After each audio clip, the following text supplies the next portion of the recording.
Hello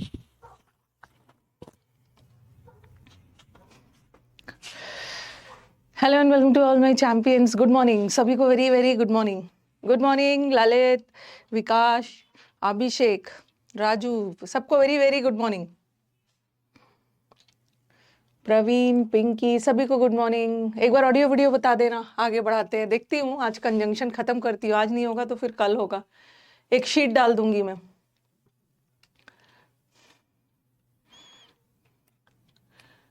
good morning सभी को, very very good morning.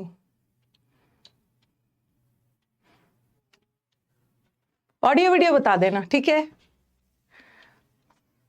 Radhe Radhe Parul, good morning. कल हम लोगों ने यहां तक किया था ना, नो अदर के साथ, नो अदर के साथ बट नहीं लगाना है, नो अदर के साथ दैन लगाना है, और रादर के साथ भी और नहीं लगाना है, दान लगाना है, दान दान।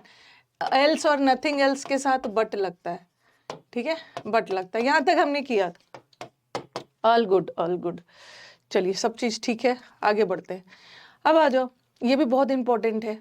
ये थोड़ा सा मैं आपको कैसे याद करना है उसका एक टेक्निक बता देती हूँ, तो आपको दिमाग में रहेगा। जैसे जब हम लोग डायरेक्ट इनडायरेक्ट करते हैं, थोड़ा बहुत तो आपने स्कूल लेवल में डायरेक्ट और इनडायरेक्ट पढ़ा होगा ना। डायरेक्ट इनडायरेक्ट मतलब नरेशन थोड़ा बहुत तो आइडिया होगा ही। Okay, direct indirect. डायरेक्ट से इनडायरेक्ट बनाते समय हम कौन सा कंजंक्शन यूज करते हैं? डैट। जैसे मैंने लिखा, he said I am busy. ये सेंटेंस डायरेक्ट स्पीच में। डायरेक्ट स्पीच का मतलब क्या होता है? कोई भी वाक्य अगर इन्वर्टेड कॉमर्स में है, इसको ओपन इन्वर्टेड बोलते हैं और इसको क्लोज इन्वर्टेड बोलते हैं। तो कोई भी सेंटेंस इन्वर्टेड कॉमर्स में है ना, इसका मतलब है कि वो डायरेक्ट स्पीच में। ठीक है, उसने कहा कि मैं नहीं आऊंगा। डायरेक्ट स्पीच मतलब स्पीकर अपने शब्दों में बोल रहा है, और स्पीकर की बातों को आप अपने शब्दों में बोल रहे हो, इसका मतलब है वो इनडायरेक्ट है। और डायरेक्ट से इनडायरेक्ट बनाते समय हम एक कंजंक्शन का यूज करते हैं। जैसे कॉमा हटता है तो कंजंक्शन लगता है, और कंजंक्शन हटता है तो कॉमा लगता है। अब मैं इस कॉमा को हटा रही हूँ और इसके जगह लिखा मैंने that he said that he was busy. अब आप इस पे ध्यान मत देना कि मैम ये जो आई है ही में कैसे बदला, ये जो एम है वॉज में कैसे बदला। ये हम करेंगे जब हम डायरेक्ट इनडायरेक्ट चैप्टर को पढ़ेंगे। अभी बस ध्यान रखो कि डायरेक्ट से इनडायरेक्ट बनाते समय, ठीक है, डायरेक्ट से इनडायरेक्ट बनाते समय कोई भी कंजंक्शन का डायरेक्ट से इनडायरेक्ट बनाते समय दैट कंजंक्शन का यूज होता है। बट कभी कभी कुछ सेंटेंसेस ऐसे होते हैं जहां डायरेक्ट से इनडायरेक्ट बनाते समय दैट कंजंक्शन का यूज नहीं होता है। जैसे कोई भी WH वर्ड वाला सेंटेंस आ गया। WH में क्या? Why, where, how, when, what, ऐसा टाइप वाला सेंटेंस आ गया ना, उसमें दैट कंजंक्शन नहीं होता है। क्यों नहीं होता है बता रही हूँ। जैसे लिखा मैंने, he said what are you doing. ये तो WH से स्टार्ट नहीं हो रहा था ना, तो यहाँ तो दैट कंजंक्शन होगा। He said what are you doing. इसको लिखो मत, इसको बस मैं याद करने के लिए बता रही हूँ कि आपको ये याद रहे। तो ही सेड बदल जाता है आस्ट में। अब ये सब पे ध्यान नहीं देना है, कैसे बदला ये हम नरेशन चैप्टर में करेंगे। He asked that what I was doing. अब देखो, ऊपर वाला सेंटेंस करेक्ट है, ठीक है, ऊपर वाला सेंटेंस में दैट कंजंक्शन करेक्ट है, बट नीचे वाले सेंटेंस में दैट कंजंक्शन गलत है। ठीक है, यहाँ पे दैट गलत है। क्यों? क्योंकि कोई भी WH वर्ड आ गया, ओके, WH वर्ड में हाउ, वॉट, व्हेन वाला वर्ड आ गया, उसके पहले दैट कंजंक्शन का यूज करेंगे ही नहीं। क्योंकि डायरेक्ट से इनडायरेक्ट बनाते समय हम दैट का यूज करते हैं, यहाँ सही है, क्योंकि यहाँ कोई भी WH वर्ड नहीं है। बट यहाँ कोई भी WH वर्ड के पहले दैट नहीं होगा। ऐसा क्यों? क्योंकि वही WH वर्ड कंजंक्शन का काम कर जाता है।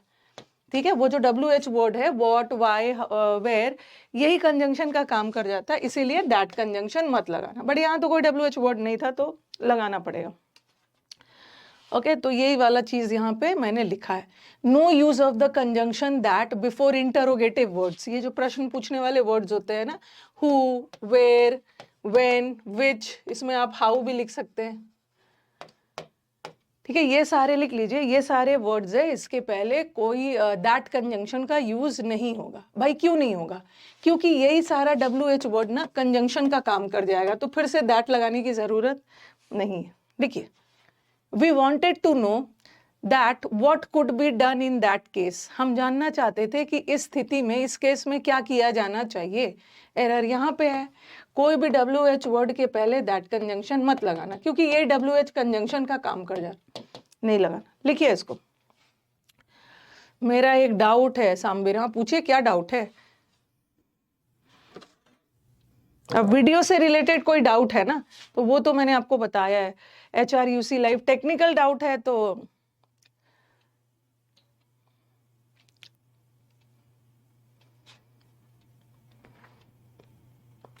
किचन से क्लास कर रहे हैं।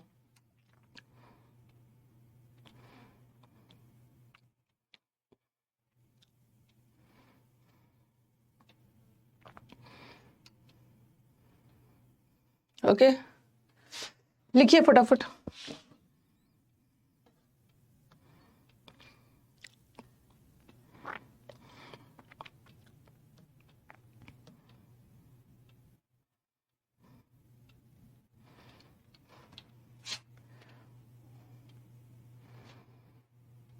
कोई भी WH वर्ड के पहले डैट कंजंक्शन नहीं आए, ठीक है। चलो अब हम बहुत इंपॉर्टेंट चीज करने वाले हैं। लिख लिया होगा, काफी टाइम दिया। और भी कुछ क्वेश्चन कर लेते हैं। भरत आस्क्ड हिम, भरत ने उससे पूछा कि पोस्ट ऑफिस के रास्ता कौन सा है।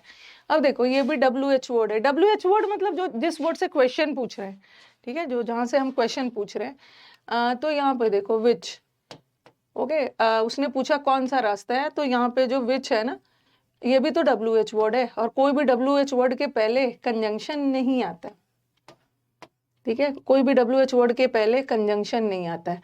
तो यहाँ पे डैट हटा देना, एरर इसी पार्ट में, बी पार्ट में। ही सेड डैट, उसने पूछा, उसने कहा।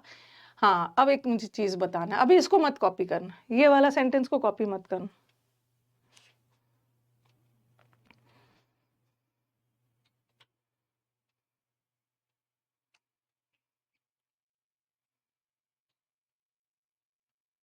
जब तक सीटी नहीं बजेगी ना, तब तक सीटी एक खास टाइम पे बजेगा और एक खास टाइम पे ट्रेन मूव करेगा। अनटिल लगाएं, अनटिल, जब तक कि गार्ड, ट्रेन तभी मूव करेगी ना, वहां टाइम का सेंस आ रहा है, एक लंबा ड्यूरेशन नहीं, एक फिक्स टाइम पर सीटी बजेगा और गार्ड ट्रेन को चलाएगा, मतलब ड्राइवर ट्रेन को चलाएगा। वहां कंडीशन नहीं है, वहां टाइम का सेंस है। अनटिल मैं तब तक वेट वहां से नहीं जाऊंगा जब तक कि मेरा दोस्त ना आ जाए। तो आपको लगेगा ना कि मैम यहाँ कंडीशन बता रहा है, मैं तब तक यहाँ से नहीं हिलूंगा, ये टाइम बता रहा है, उस टाइम तक नहीं हटूंगा। हाँ ये वाला लिख लिया। अब थर्ड वाला मत लिखना, थर्ड वाले को मेरे को समझाना है। ये देखो मैंने लिखा, ये एग्जाम में आया था, ऐसा था। ही आस्क्ड, इंटरोगेटिव मतलब जिस वर्ड से प्रश्न पूछा जा रहा था। He asked that when he would come, उसने पूछा कि वो कब आएगा। और फिर मैंने लिखा he said that when, ये वाला आया था। he said that when he was a child he used to help his mother.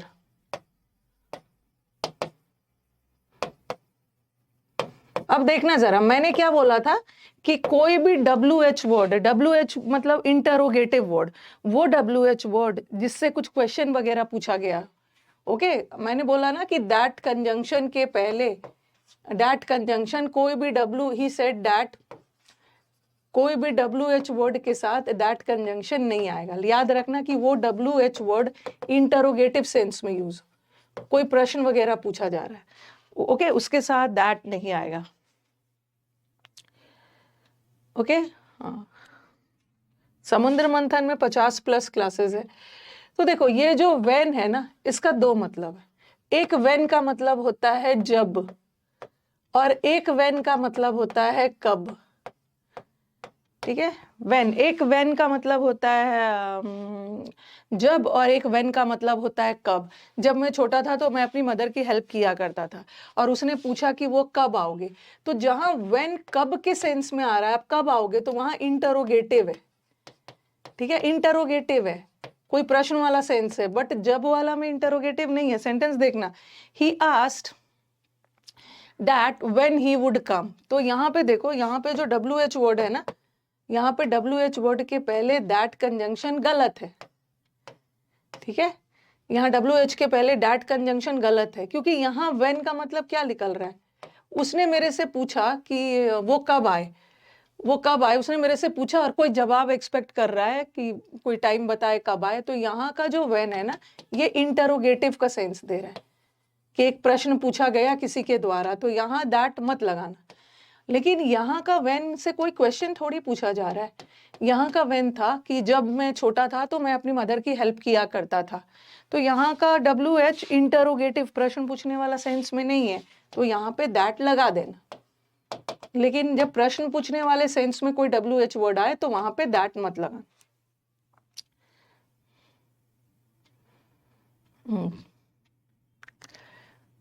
क्या क्या बोल रहे हो भाई? मैम मेरी बात से मुझे गलत मत समझिएगा। अभी तो मैंने आपकी बात क्या बोलना चाहते हो वो तो मैंने देखा ही नहीं।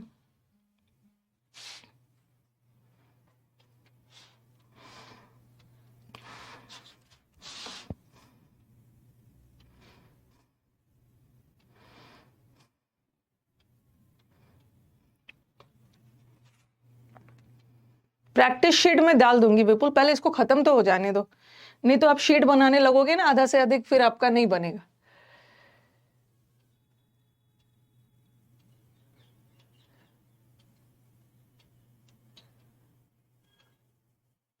ओके, तो यहाँ पे मत लगाना। ठीक है, यहाँ पे सेड है, उसने कहा, और यहाँ पे उसने पूछा। जब पूछने का सेंस आए तो वहां का WH इंटरोगेटिव का काम कर रहा है, तो वहां पे दैट मत लगाना। बट यहाँ तो उसने कहा, कहने में कोई प्रश्न वगैरह नहीं हो रहा, तो ये चीज याद रखना, क्योंकि ये वाला ना एग्जाम में आया था, ये वाला एग्जाम का सेंटेंस है, और बच्चा को लगा कि क्लास में तो हमने पढ़ा है कि कोई भी WH वर्ड के पहले दैट कंजंक्शन मत लगाना, और बच्चा बेचारा एरर यहाँ पे करके चला है। लेकिन यहाँ ये सेंटेंस नो एरर, क्योंकि यहाँ का जो सॉरी यहाँ का जो व्हेन है ना, उससे कोई प्रश्न थोड़ी पूछा जा रहा है। उसने कहा कि जब वो छोटा था तो अपनी माँ की हेल्प किया करता था। यहाँ जब का सेंस आ रहा है, कब का नहीं, तो यहाँ सही है, कोई नो एरर।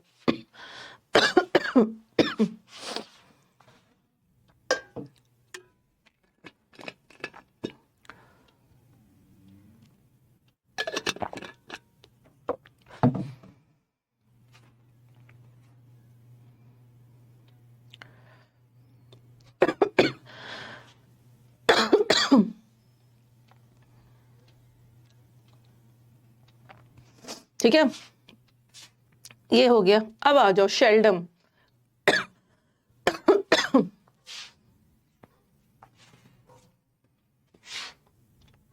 शेल्डम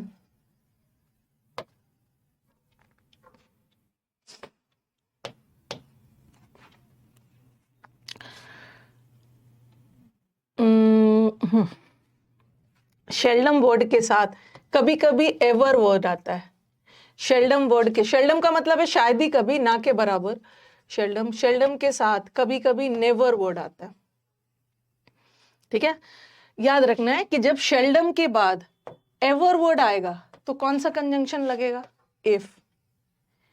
शेल्डम के साथ अगर नेवर वर्ड आएगा तो कौन सा कंजंक्शन होगा, और। अब इसकी हिंदी क्या है, हिंदी बता रही है, seldom if ever. Seldom if ever का मतलब होता है ना शायद ही कभी या कभी कभार। ओके, कभी कभी यहाँ काम हो जाता है। Seldom if ever, ever positive word है ना, तो कभी कभार, कभी कभी काम हो भी जा रहा है। ठीक है, ये पॉजिटिव सेंस में थोड़ा जा रहा है। और शेल्डम और नेवर का मतलब है कभी नहीं, बस यही डिफरेंस है। आप बोलोगे कि मैम दोनों में डिफरेंस क्या है, मतलब ना के बराबर, बट कभी कभी काम यहाँ पे हो भी जा रहा है, बट यहाँ तो कभी नहीं हो रहा है। तो याद रखना कि शेल्डम वर्ड के साथ अगर एवर वर्ड हो तो इफ कंजंक्शन लगाना, और नेगेटिव, और ये थोड़ा पॉजिटिव जा सकता है। और शेल्डम के साथ अगर नेवर वर्ड हो तो कौन सा कंजंक्शन लगाओगे? और वाला कंजंक्शन, और यहाँ इफ वाला, ठीक है, इफ वाला।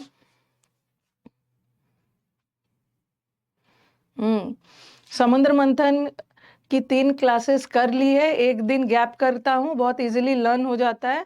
जितना इजीली लर्न होता है ना जयेंद्र, फिर आप भूलोगे भी, बट कोशिश करना कि बार बार रिवाइज करने का। आप एक एक दिन बीच लगा के कर रहे हो ना, तो जिस दिन याद करते हैं उसके नेक्स्ट डे रिविजन करना, नेक्स्ट डे रिविजन करना जो आपने लास्ट क्लास पढ़ा हुआ था।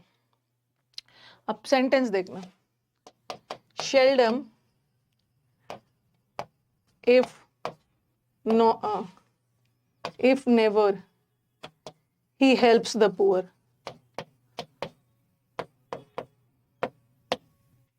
फिर लिखा मैंने seldom और ever he helps the poor.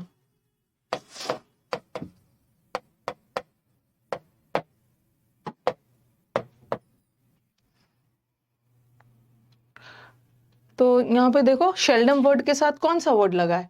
Seldom word के साथ नेवर वर्ड लगा है ना। अगर शेल्डम वर्ड के साथ नेवर वर्ड लगा है तो आप कौन सा और कंजंक्शन लगाओगे?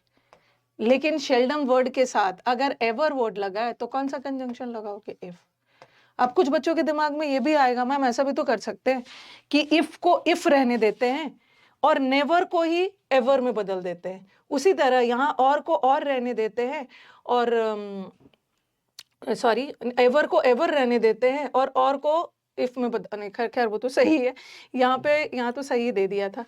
यहाँ आपको लगेगा कि एवर को नेवर में बदल देते हैं और को और ही छोड़ देते हैं। ओके, तो आपके दिमाग में ऐसा आएगा, लेकिन हम ऐसा नहीं कर सकते। ऐसा करेंगे ना तो सेंटेंस का मीनिंग बदल जाएगा। और जब भी हम एरर फाइंड आउट करते हैं तो कोशिश करना है कि सेंटेंस का मीनिंग नहीं बदलना चाहिए। यहाँ ये बोल रहा है कि शेल्डम या कभी भी नहीं, यहाँ वो कभी भी गरीबों की नहीं मदद करता है, बट यहाँ तो बेचारा कभी कभार कर भी देता है। तो आप ये वर्ड्स को बदलोगे ना तो इससे सेंटेंस का मीनिंग चेंज होगा। ये वर्ड्स को नहीं बदलना है, ठीक है। यहाँ जो सेंटेंस में बोल रहा है कि वो ना के बराबर करता है तो आपको भी ना के बराबर रखना है। आपको इसको देखते हुए अपना कंजंक्शन बदलना है, नेवर के साथ और एवर के साथ इफ, ठीक है। इसको लिखिए। लेकिन कभी कभार ऐसा भी होता है, समुद्र मंथन से एफकैट में भी आए थे। अरे समुद्र मंथन में का बैच सब में आएगा, बैंकिंग हो, कैट हो, वो कैब होता है। वो कैब किसी का अपना अलग अलग एग्जाम्स का थोड़ी है।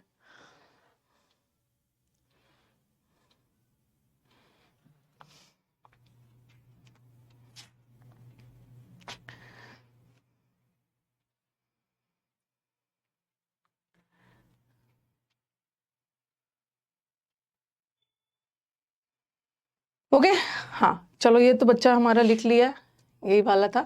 शेल्डम और शेल्डम के साथ एवर वर्ड लगा है तो इफ लगाना, नेवर वर्ड लगा है तो और लगाना, ये तो लिख लिया स्टूडेंट्स। ओके, लेकिन कभी कभार ऐसा भी होता है ना कि मतलब सेंटेंस ऐसा आ जाता है, कभी कभी हमें नेवर एवर को भी बदलना पड़ता है। शायद वो सेंटेंस दिया, हाँ ये वाला सेंटेंस, ये देखो ये सेंटेंस आपके पास आ गया। तो शेल्डम और never have I turned a beggar without giving him arms. शायद ही कभी ऐसा हो। आपके दिमाग में क्या आएगा? आप बोलोगे कि मैम ये तो एवर वर्ड है तो चलो यहाँ पे इफ लगा देते। ठीक है, आपका लॉजिक मतलब आपका एरर तो सही हो जाएगा, ठीक है। ए में ही एरर है, आपका एरर तो सही हो जाएगा। लेकिन सपोज ये वाला सेंटेंस, ये ऐसा type of sentence sentence improvement में आ गया। सेंटेंस इंप्रूवमेंट का मतलब क्या है कि वो अंडरलाइन कर देते हैं और 2 ऑप्शन दे देंगे, ऐसा दे देंगे शेल्डम इफ एवर, और एक ऑप्शन में दे देंगे। यहाँ तो चलो एरर इसी में है कि अगर एवर वर्ड लगा है तो इफ लगता है, एरर इसी में है। लेकिन सपोज ये सेंटेंस इंप्रूवमेंट में आ गया और ऐसा आ गया, ऐसा आ गया, तो आपके दिमाग में आएगा ना कि दोनों तो सही है। शेल्डम के साथ एवर वर्ड लगा है इफ लगेगा, शेल्डम के साथ नेवर वर्ड लगा है और लगेगा। फिर ये भी दिमाग में आएगा कि क्लास में मैम ने बताया था कि एवर और एवर वर्ड को और मत चेंज करना। एवर वर्ड, ये सब वर्ड को हम चेंज नहीं करते, ठीक है। एवर नेवर को चेंज नहीं करते, कंजंक्शन को चेंज करते। तो आप दिमाग में लाके इसको टिक कर दोगे ना, बट आंसर ये होगा, आंसर ये होगा। क्यों? थोड़ा सेंटेंस को ध्यान दो। इस सेंटेंस का ना थोड़ा सा मतलब देखना है, मीनिंग देखना है। शायद ही कभी ऐसा हुआ हो कि मैंने किसी बेगर को, मैंने किसी भिखारी को बिना भिक्षा के वापस किया हो। तो इस सेंटेंस का मतलब क्या है? शायद ही कभी ऐसा हुआ हो कि मैंने भिखारी को बिना भिक्षा के वापस किया है। इसका मतलब है कि मैंने बिना भिक्षा दिए कभी भी वापस नहीं किया है। तो सेंस ये जा रहा है, तो इसको चुनेंगे। समुद्र मंथन से मीनिंग याद हो जाता है। वोकैब होता है ये, इससे ज्यादा वोकैब आप थोड़ी पढ़ के जाओगे। एग्जाम निकालने जा रहे हो ना, और एग्जाम निकालने के लिए सिर्फ आपको इंग्लिश या वोकैब ही थोड़ी पढ़ के जाना है, आपको बाकी सारा सब्जेक्ट्स को भी बैलेंस करना है। तो बच्चों को ऐसा चीज में क्यों फंसा देना है कि दिन रात उसी में वो उलझा रहे? सिर्फ इंग्लिश से निकलेगा? उधर मैथ्स भी करना है, रीजनिंग करना है, जीएस करना, बाकी सारा सब्जेक्ट्स भी तो पढ़ना है। नेवर होगा। हाँ, यस हेमा, आप बोल सकते हो कि शेल्डम इफ एवर लगा देते हैं, बट एवर लगा देते हैं ना, तो मतलब क्या जा रहा है कि कभी कभी उसने बिना भिक्षा के वापस किया हो, लेकिन वो बोलना चाह रहे हैं विदाउट, कभी भी बिना भिक्षा दिए वापस नहीं किया। इसको रख, नेवर वाला है। हाँ, अब हमारा सबसे इंपॉर्टेंट, यहाँ से भर भर के एरर्स आने वाले हैं, ठीक है। उसके बाद फिर इन्वर्जन टॉपिक हो। अब थोड़ा सा ना पेन्स डाउन करके थोड़ा मेरी बात को ध्यान से सुनिएगा, ठीक है। लिखने का मैं आपको टाइम दूंगी, बहुत इंपॉर्टेंट रूल है। आप बोलोगे कि मैम सो के साथ, ठीक है, पहले ध्यान देखना, 3-4 को एक साथ समझाती हूँ कि आपने पिछले क्लास में भी सो के साथ दैट पढ़ाया था, सो के साथ दैट पढ़ाया था, और यहाँ पे आपने सो के साथ डैश लगा के दैट लगाया। ऊपर वाले सेंटेंस में सो और दैट इकट्ठे आया है, बट यहाँ सो और दैट के बीच में कोई और वर्ड रहेगा। यहाँ जब सो और दैट एक साथ रहता है ना, तो वहां का सो दैट पर्पस बताता है, पर्पस, उद्देश्य, जो कि कल हमने किया था, ठीक है। और सो और दैट अलग अलग रहे तो वहां पे रिजल्ट बताता है, परिणाम, रिजल्ट बताता है, परिणाम। ये तो हमने कर लिया था, ठीक है, ये तो हमने कर लिया था। ही वेंट टू द, जैसे मैंने लिखा एक सेंटेंस यहाँ पे लिखा, वी ईट, कल हमने किया था so that we might live, हम खाना खाते हैं ताकि हम जी सके, हम जिंदा रहने के उद्देश्य से खाते हैं। तो यहाँ का सो दैट अलग अलग नहीं है ना, यहाँ का सो दैट एक साथ है। और जब भी वाक्य में कल किया था हमने so that, in order to, ये सब किया था। जब सो दैट एक साथ हो तो वो उद्देश्य बता रहा है, हम खाते ही हैं जिंदा रहने के उद्देश्य से। तो यहाँ सो और दैट के बीच में कोई वर्ड नहीं आ रहा, इकट्ठे आ रहा है, और जब सो दैट इकट्ठे आए तो वो पर्पस बताता है, ठीक है। अब मैंने लिखा he was so weak that he could not do the work, वो इतना कमजोर था जिसका रिजल्ट हुआ कि वो इस काम को नहीं कर पाया। तो आप यहाँ पे देखो, यहाँ पे सो और दैट इकट्ठे नहीं आ रहा है, यहाँ सो दैट के बीच में एक यहाँ पे एडजेक्टिव आ रहा है, ठीक है, यहाँ सो दैट के बीच में एक एडजेक्टिव आ रहा है। तो जब सो और दैट इकट्ठे एक साथ आए तो वो पर्पस बताता है, और जब अलग अलग आए तो रिजल्ट बताता है। वो इतना कमजोर था जिसका परिणाम, जिसका रिजल्ट ये हुआ कि वो काम ही नहीं कर पाया। तो यहाँ सो और दैट अलग अलग आ रहा है, सो और दैट अलग अलग आए तो रिजल्ट बता रहा है, ठीक है। अब एरर कहाँ से आएगा बता रही, ठीक है। अब हमें नोट क्या करना है, नोट क्या चीज करना है। आप बोलोगे कि मैम ये वाला सो दैट अलग है, ये वाला सो के साथ भी दैट लगता है, और सच जो होता है उसके साथ भी तो डैट लगता है, सच के साथ भी तो डैट लगता है, और सो के साथ भी तो डैट लगता है, और दोनों रिजल्ट ही बताता है। इकट्ठे आए तो वो रिजल्ट नहीं बताएगा, कारण बताएगा, दोनों रिजल्ट बताता है। कभी कभी ना एरर्स कहाँ से आता है कि दोनों चीज एक जैसा लगता है, लेकिन अगर दोनों ऑप्शन में आ गया तो कुछ तो डिफरेंस होगा ना, जिससे हम ऑप्शंस को छांटेंगे अपने। ओके, तो आप बोलोगे मैम सो के साथ भी दैट कंजंक्शन आता है और सच के साथ भी दैट कंजंक्शन आता है, तो कैसे पता चलेगा? और दोनों तो रिजल्ट ही बता रहा है, ठीक है। तो कैसे पता चलेगा कि कहाँ सो लगाएंगे और कहाँ दैट लगाएंगे? इसी को हम लोग डिस्कस करेंगे। कभी कभी ना सच के साथ एज भी आता है, वैसे तो सच के साथ दैट भी आता है, वैसे सच के साथ एज भी आता है। हम सच के साथ एज कब लगाते हैं? जब हम उदाहरण देते हैं, एग्जाम्पल्स, जब भी किसी चीज का एग्जाम्पल, उदाहरण दे रहे हैं। अभी अभी मैं आपको अच्छे से बताती।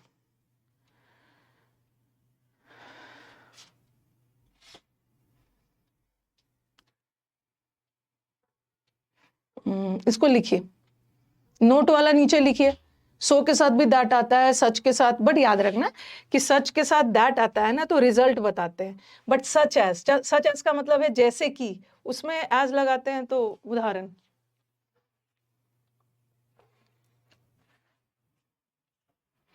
आप दिल्ली में कहाँ रहते हो, आपके एग्जाम में आएगा, 4 ऑप्शन दे देंगे कि मैम कहाँ रहती है, south Delhi, east Delhi, west Delhi, north Delhi, ये आएगा। क्या करोगे जान के?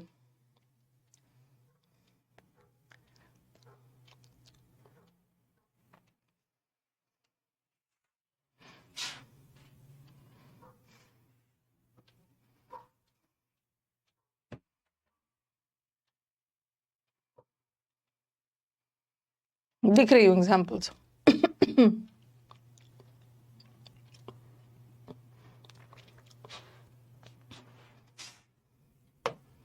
जैसे मैंने लिखा I like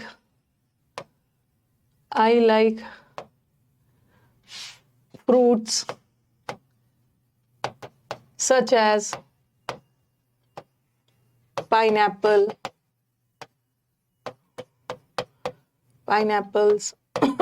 apples, strawberries, etc. तो यहाँ पे देखो, यहाँ पे कोई रिजल्ट वगैरह थोड़ी बताया जा रहा है। मेरे को कुछ फ्रूट्स पसंद है, जैसे कि पाइनएप्पल पसंद है, एप्पल पसंद है, स्ट्रॉबेरीज पसंद है, तो यहाँ सच एज लगा के क्या दे दे, सच एज का मतलब है जैसे कि, और जैसे कि लगा के आगे क्या दे रहे हैं, एग्जाम्पल दे रहे हैं। एग्जाम्पल अब मैंने लिखा he is such an intelligent boy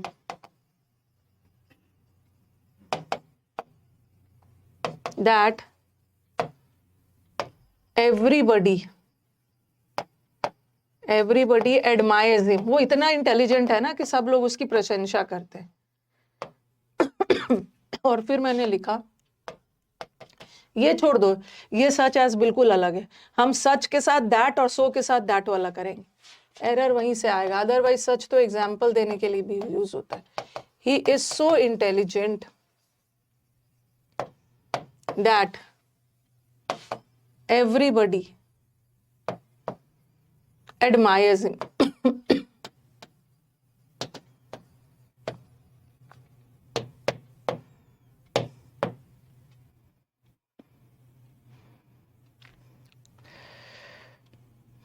वहां सच एज कंजंक्शन है, लाइक प्रेपोजिशन होता है।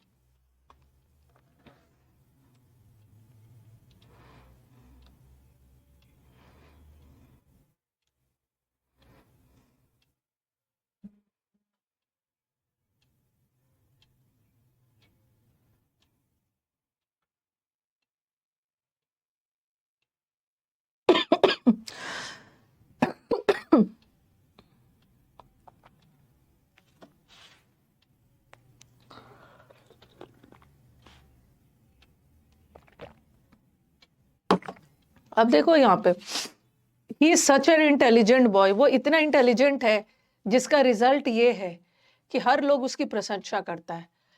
पहला वाला ये देना, ये वाला सेंटेंस और ये वाला सेंटेंस दोनों का मतलब सेम है, he is such an intelligent boy that everybody admires him. और दूसरा भी वही है, ही इज सो इंटेलिजेंट, इतना इंटेलिजेंट है कि सब लोग उसकी प्रशंसा करते हैं। और दोनों का मतलब सेम है, ठीक है, दोनों का मतलब सेम है, लेकिन डिफरेंस देखो, यहाँ दैट लगा है किसके साथ, यहाँ मैंने सच के साथ दैट लगाया, ठीक है, और यहाँ भी मैंने दैट लगाया है, लेकिन सो के साथ लगाया। अब आपके दिमाग में क्वेश्चन आएगा कि दोनों तो अपने साथ दैट लेता है, सच भी दैट लेता है, सो भी दैट लेता है, और दोनों रिजल्ट ही बता रहा है, जिसका नतीजा है कि सब लोग उसकी प्रशंसा करते हैं। दोनों रिजल्ट बता रहा है, तो एरर ना ये दोनों में नहीं आएगा, क्योंकि दोनों तो दैट ही लेता है। अब एरर हमें सीखना है ना कि कहाँ सच यूज करेंगे और कहाँ सो यूज करेंगे, ठीक है, कहाँ सच यूज करेंगे और कहाँ सो यूज करेंगे। अब देख रहे हो यहाँ सच के बाद, यहाँ सच के बाद एक नाउन आ रहा है, यहाँ सच के बाद एक नाउन आ रहा है और उस नाउन की विशेषता बताई जा रही है इंटेलिजेंट लगा के। ठीक है, ये मत सोचना ना कि मैम सच के बाद तो इंटेलिजेंट आ रहा है। सिर्फ इंटेलिजेंट ही नहीं आ रहा है, सिर्फ एडजेक्टिव भी नहीं आ रहा है, उस एडजेक्टिव के बाद एक नाउन भी आना जरूरी है। लेकिन सो के बाद देखिए सिर्फ एडजेक्टिव आ रहा है, सो के बाद एडजेक्टिव आ रहा है, यहाँ पे कोई नाउन नहीं है। थोड़ा सा ध्यान से देखना है, ठीक है, थोड़ा सा ध्यान से देखिए कि यहाँ सच लगाया है मैंने और दैट भी लगाया है, यहाँ भी सो लगाया है और दैट लगाया है। सेंटेंस का कंस्ट्रक्शन देखिए कि सच के बाद एक नाउन आ रहा है। ठीक है, सच के बाद हम एडजेक्टिव लगा सकते हैं, लेकिन उस एडजेक्टिव के बाद एक नाउन आना जरूरी है। ठीक है, नाउन आना जरूरी है। ठीक है, लेकिन यहाँ पे सो के बाद ना सिर्फ मैंने एडजेक्टिव लगा के छोड़ दिया, यहाँ पे सो के बाद कोई नाउन की जरूरत नहीं है। तो इससे क्या पता चल रहा है, सच के बाद एक नाउन चाहिए और उस नाउन की विशेषता बताने के लिए, क्योंकि आपके दिमाग में ये भी आ रहा होगा कि मैम यहाँ भी तो सो के बाद एडजेक्टिव लगा है और यहाँ भी तो सच के बाद एडजेक्टिव लगा है, बट डिफरेंस देखिए, सच के बाद एडजेक्टिव लग के फिर नाउन लगा है, लेकिन सो के बाद सिर्फ एडजेक्टिव लगा है, कोई नाउन वगैरह नहीं है। इसका मतलब क्या है, सच हमेशा अपने साथ नाउन लेता है, इसका मतलब है कि सच एडजेक्टिव। ठीक है, सच एडजेक्टिव है जो कि अपने साथ एक नाउन लेता है, लेकिन सो एडजेक्टिव नहीं है, सो एडवर्ब होता है। और कभी कभी एक एडवर्ब, मैंने आपको बेसिक वाले क्लास में बताया था कि एक एडवर्ब एडजेक्टिव की भी विशेषता बता सकता है। तो याद रखना है कि सो के बाद कोई नाउन वगैरह नहीं चाहिए, क्योंकि सो एडवर्ब है और एडवर्ब के बाद कोई नाउन नहीं चाहिए, और एडवर्ब एडजेक्टिव की विशेषता बता सकता है। लेकिन सच, और यहाँ का सच ना इंटेलिजेंट की विशेषता नहीं बता रहा है, बॉय की बता रहा है। ठीक है, तो सच एडजेक्टिव है और सो एडवर्ब है। अब यहीं से देखना है कैसे कैसे क्या होगा। ओके, ये लिख लिया होगा, पहले लिख लो, उसके बाद मैं फिर अपना बताती हूँ।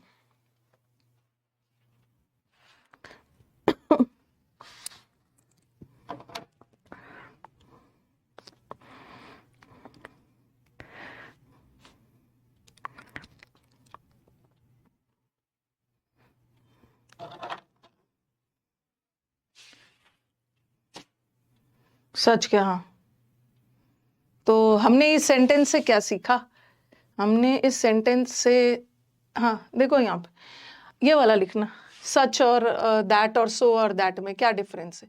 ठीक है, आप ऐसा लिखो, रूल एक लिखो।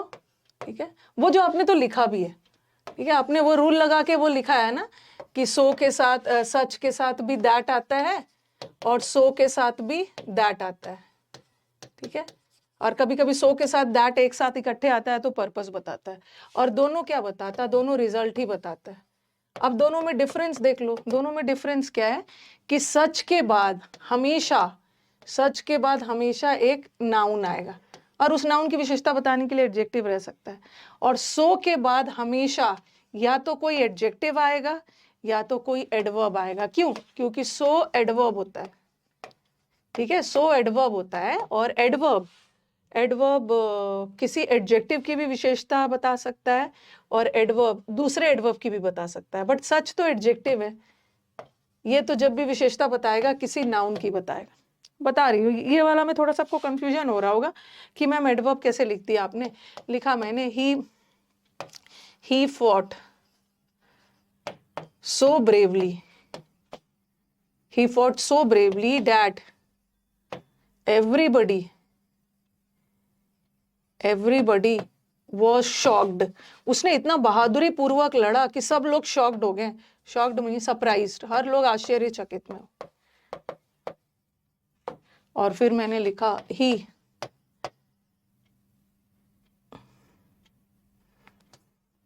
is so intelligent that everybody likes him। इतना इंटेलिजेंट है कि हर लोग उसको पसंद करता है। सच वाले में तो दिक्कत नहीं है कि सच के बाद एक नाउन चाहिए। ठीक है, सच के बाद एक नाउन चाहिए क्योंकि सच एडजेक्टिव होता है और एडजेक्टिव नाउन की विशेषता बताता है, बट सो तो एडवर्ब होता है। और आपने बेसिक वाले क्लास में पढ़ा है कि एडवर्ब एडजेक्टिव की विशेषता तो बताते ही है, बट कभी कभी एडवर्ब किसी दूसरे एडवर्ब की विशेषता बता देता है। तो सेंटेंस देखो यहाँ पे सो तो अपने आप में एडवर्ब है, अभी अभी लिखा है सो एडवर्ब है, और यहाँ भी सो एडवर्ब है। तो यहाँ का जो सो एडवर्ब है ना, ये इंटेलिजेंट की विशेषता बता रहा है, एडजेक्टिव की, बट यहाँ सो एडवर्ब है वो ब्रेवली की बता रहा है। तो एक एडवर्ब दूसरे एडवर्ब की विशेषता बता सकता है, और एक एडवर्ब एडजेक्टिव की भी विशेषता बता सकता है। तो कहने का मतलब है कि सो के बाद तुरंत बाद या तो कोई एडवर्ब आएगा, सो के तुरंत बाद या तो एडजेक्टिव आएगा। सो के बाद कोई नाउन वगैरह मत लगाना, क्योंकि सो एडवर्ब होता है और एडवर्ब कभी भी नाउन की विशेषता नहीं बताता है, बट सच के बाद तो एक नाउन चाहिए, और उस नाउन के साथ कोई एडजेक्टिव लगा के विशेषता बता सकते हैं। ओके, अब एग्जांपल्स दे रही हूं, एग्जांपल दिया जाए आप। एक क्वेश्चन ना थोड़ा सा ट्विस्टेड आया था, वो मैंने लास्ट में रखा होगा। एक सेंटेंस ऐसा वाला आया था आपके प्री में, वो भी मैं आपको बताऊं। दिस इज, ऐसा कुछ प्रीवियस पेपर में था, दिस इज टू ग्रेव सिन, ऐसा वाला बता रही।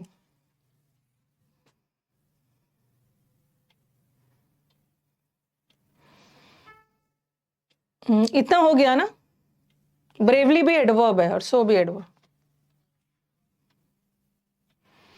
क्योंकि आपके दिमाग में एक कंफ्यूजन आएगा कि मैम आपने तो बोला है सच के साथ नाउन्स चाहिए। एक मिनट, पहले आप इसको लिख लो। आपके दिमाग में एक क्वेश्चन आ सकता है कि मैम आपने तो बोला है सच के बाद, मैंने लिखा he is such a boy, ऐसा लड़का है ना, he is such a boy that everybody, ऐसा लड़का है कि सब लोग उसको पसंद करते हैं, मतलब कुछ अच्छा ही होगा। He is such a boy that everybody likes him. और अब मैंने बता दिया कि कैसा, he is such a smart boy that everybody. अब आपके दिमाग में आएगा लाइक से कि मैम ने बोला एडजेक्टिव आएगा ना, तो समझ जाना कि वो वहां पे सो लगाएंगे। यहाँ पे देखो, ये सच है और सच एडजेक्टिव होता है, और एडजेक्टिव के बाद तो नाउन आता ही है, ठीक है, क्योंकि सच के बाद नाउन आता है। अब यहाँ पे बच्चा सोचेगा कि मैम आपने तो बोला है ये तो एडजेक्टिव है, और आपने तो बोला है कि एडजेक्टिव तो सो के साथ आता है, तो आप यहाँ पे सो लगा दोगे। लेकिन यहाँ वाक्य एडजेक्टिव से ही खत्म नहीं हुआ है, बाद में एक नाउन भी आया है, ठीक है। सिर्फ एडजेक्टिव रहता ना तब हम सो लगाते, लेकिन यहाँ एडजेक्टिव से वाक्य खत्म नहीं हुआ है, यहाँ एक नाउन भी आया है, तो हम सच तो रखेंगे ही।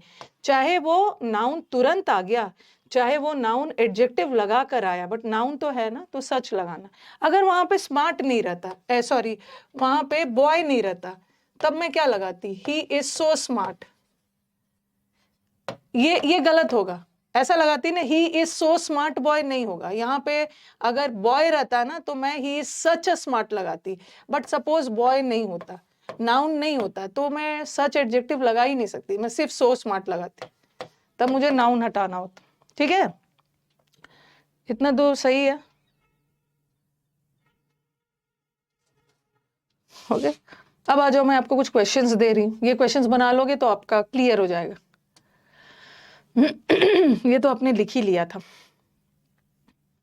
अब she has worked in several countries, उसने बहुत सारे देशों में काम किया है, जैसे कि ऑस्ट्रेलिया में, न्यूजीलैंड में। तो यहाँ तो रिजल्ट वाली बात नहीं है, यहाँ हम लोग एग्जाम्पल्स दे रहे हैं, तो सच एज तो लगाएंगे, लाइक भी लगा सकते हो, कोई दिक्कत नहीं, लाइक ऑस्ट्रेलिया एंड वो सब।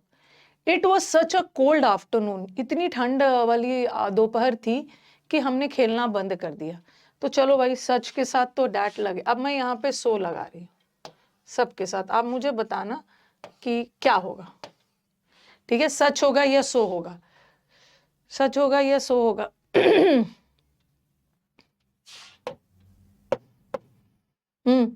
ये देखो, यहाँ पे ना एक नाउन लगा हुआ है, एक आर्टिकल लगा है, आर्टिकल, उसके बाद एक नाउन लगा हुआ है, नाउन आफ्टरनून नाउन है। और जब नाउन लगा हुआ है, ठीक है, नाउन सिर्फ एडजेक्टिव नहीं लगा है, अगर अगर आफ्टरनून नहीं रहता ना तब मैं लगाती it was so cold, it was so cold, तब मैं सो लगा सकती थी। लेकिन कोल्ड के आगे डे रहता, नाउन आ गया, तो it was so cold day नहीं होता, तब होता it was such a cold day. ठीक है, it was such a cold day, तो यहाँ पे नाउन लगा है तो हम सच लगाएंगे, it was such a cold day. Again the man spoke with such a passion या सो अ पैशन, मैन ने इतने जुनून में, पैशन में बोला कि सब लोग के आंखों में आंसू आ गए, तो पैशन लगा है, और पैशन नाउन है, और नाउन के साथ हम सच लगाएं, सच सच। और एक चीज और देख रहे हो, जब भी आर्टिकल लगाओ ना, सच के साथ हमेशा आर्टिकल आता है, या अ या एन। अगर वॉवल साउंड है तो एन लगा देना, अगर कॉन्सोनेंट साउंड है तो अ लगाना। लेकिन सो के साथ कभी अ और एन नहीं आएगा, क्योंकि अ और एन आर्टिकल है। आर्टिकल किसके साथ आता है? आर्टिकल नाउन के साथ आता है। बट सो तो एडवर्ब है, और एडवर्ब तो नाउन की विशेषता नहीं बताएगा। बट सच तो एडजेक्टिव है, और एडजेक्टिव किसी नाउन की विशेषता बताता है ना, तो सच के साथ अ और एन लगा सकते हैं, लेकिन सो के साथ नहीं लगे। He is such a smart नहीं हो सकता, इतना पीटूंगी ना, he is such a smart कर रहे हैं, he is such a smart, ये समझ में नहीं आ रहा है, he is such a smart, और आपने अ लगा दिया, अ अ लगाया है, और ये एडजेक्टिव है, तो आर्टिकल एडजेक्टिव के लिए थोड़ी लगता है, आर्टिकल एडजेक्टिव के लिए थोड़ी लगा, आर्टिकल आर्टिकल आएगा तो नाउन आएगा ना, तो he is such a smart boy लगाना। बॉय बॉय, अगर नाउन लगाने का मन नहीं है, नाउन लगाने का मन नहीं है, एडजेक्टिव तक ही रखना है, तो सो लगा दो, और सो के साथ तो अ लगता नहीं है, अ तो सच के साथ लगता है, ही इज सो स्मार्ट। सो के साथ आर्टिकल नहीं आएगा, क्योंकि सो तो एडवर्ब है, एडवर्ब के साथ आर्टिकल थोड़ी आता है, आर्टिकल तो नाउन के साथ आता है, सच के साथ नाउन आता है ना, इसीलिए यहाँ पे आर्टिकल है। The man spoke with such a passion, देखो यहाँ तो चलो क्लियर है, यहाँ तो क्लियर है, आर्टिकल लगा है, इसका मतलब है सच लगाओ, यहाँ भी आर्टिकल लगा है, मतलब सच लगाओ, such a passion. Next, she is such a brilliant women, ये भी सही, इतनी ब्रिलियंट वुमेन है, सब उसको पसंद करते हैं, तो विमेन नाउन है, विमेन नाउन है, तो एडजेक्टिव सच लगेगा, एडजेक्टिव नाउन की विशेषता बता, सच के साथ अ तो लगेगा। लेकिन यहाँ पे देखो, फोर्थ और फिफ्थ सेंटेंस दोनों का मतलब सेम है, दोनों का मतलब सेम है, लेकिन यहाँ पे कोई नाउन वगैरह नहीं है। ठीक है, अगर यहाँ पे मैं सच का भी ऑप्शन देती तो यहाँ पे कोई नाउन वगैरह नहीं है ना, सीधा एडजेक्टिव से वाक्य खत्म हो रहा है। यहाँ तो एडजेक्टिव लगा के नाउन भी आया था, तो सच लगाओ, बट यहाँ कोई नाउन वगैरह नहीं है, तो सच मत लगाना, और आर्टिकल भी नहीं लगेगा, सो लगे।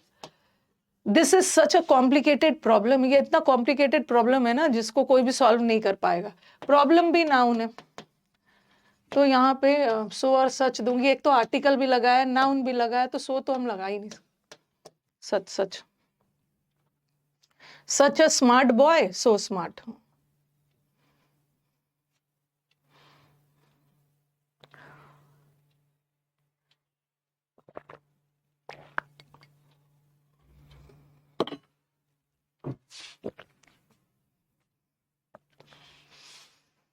जैसे ऐसा लगाते हो ना, सच अ स्मार्ट बॉय, सच लगाओगे तो नाउन लगाना is equal to so smart. ठीक है, जब सो लगा दे रहे हो तो बॉय हटा देना, आर्टिकल हटा देना। ये भी हो गया, लेकिन एक कॉम्प्लिकेटेड वाला है, अभी बचा है।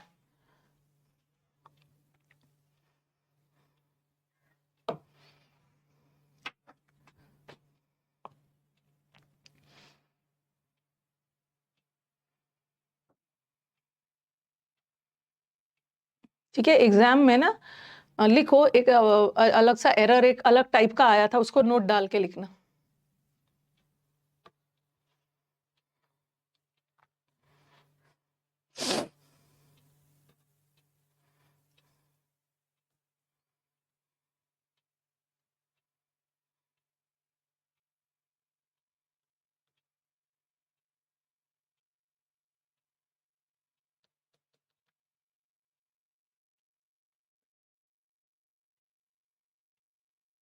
हो गया ये, चलो। एक दो और देख लो। मैं समझ सकती हूँ, हम लोगों को समझना भी है, और एज अ स्टूडेंट अगर मैं पढ़ रही हूँ तो मेरे दिमाग में क्या क्या प्रॉब्लम डाउट्स आ सकता है, हमें उसको भी देखना है। The problem is so complicated, problem इतना कॉम्प्लिकेटेड, ये तो सही है, कॉम्प्लिकेटेड एडजेक्टिव है और एडजेक्टिव की विशेषता एडवर्ब होगा, तो ये तो सही है। ठीक है, अगर कॉम्प्लिकेटेड के बाद प्रॉब्लम आता ना, तब हम लिखते this is such a complicated problem. यहां तो वाक्य एडजेक्टिव से खत्म हो गया तो सो लगाओगे, बट यहां अगर एडजेक्टिव के बाद कोई नाउन आ रहा है ना, ठीक है, कोई एडजेक्टिव के बाद प्रॉब्लम नाउन आ रहा है, तब तो हम सच लगाएंगे। लेकिन अगर कोई नाउन वगैरह नहीं है, सो लगा देना। He is so clever that he can learn multiple languages, ये भी सही है, इतना क्लेवर है कि एक समय में बहुत सारे लैंग्वेजेस को लर्न कर सकता। कोई नाउन वगैरह नहीं है, सीधा एडजेक्टिव है, और एडजेक्टिव की विशेषता नाउन थोड़ी बता, एडजेक्टिव की विशेषता एडवर्ब बता सकता। ओके,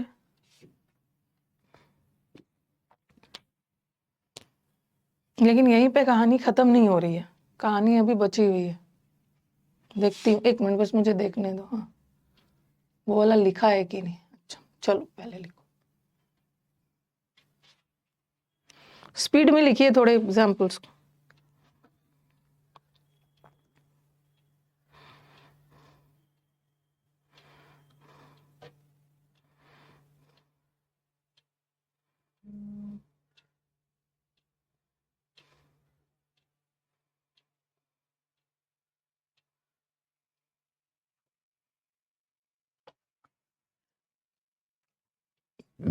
लिख लिया होगा, ये तो लिख ही लिया।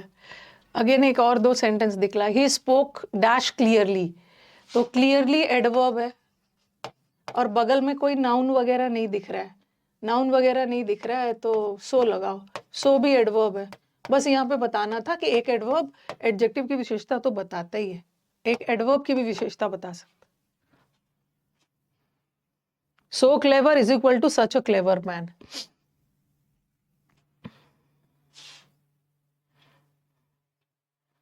इस बैच में जितने भी बच्चे जो हमारे बिगिनर्स हैं ना, अपने प्रैक्टिस बैच को संभाल के रखिए। ठीक है, अपने प्रैक्टिस बैच को, अभी आपको जो प्रैक्टिस बैच चलता है ना, जैसे आज भी प्रैक्टिस बैच है, आज तो क्लोज टेस्ट वाला है, क्लोज टेस्ट PQRS वाले में आप तो आओगे, क्लोज टेस्ट PQRS और सेंटेंस अरेंजमेंट में आपको आना है। कुछ नहीं भी समझ में आ रहा है, टाइम से आ जाना है।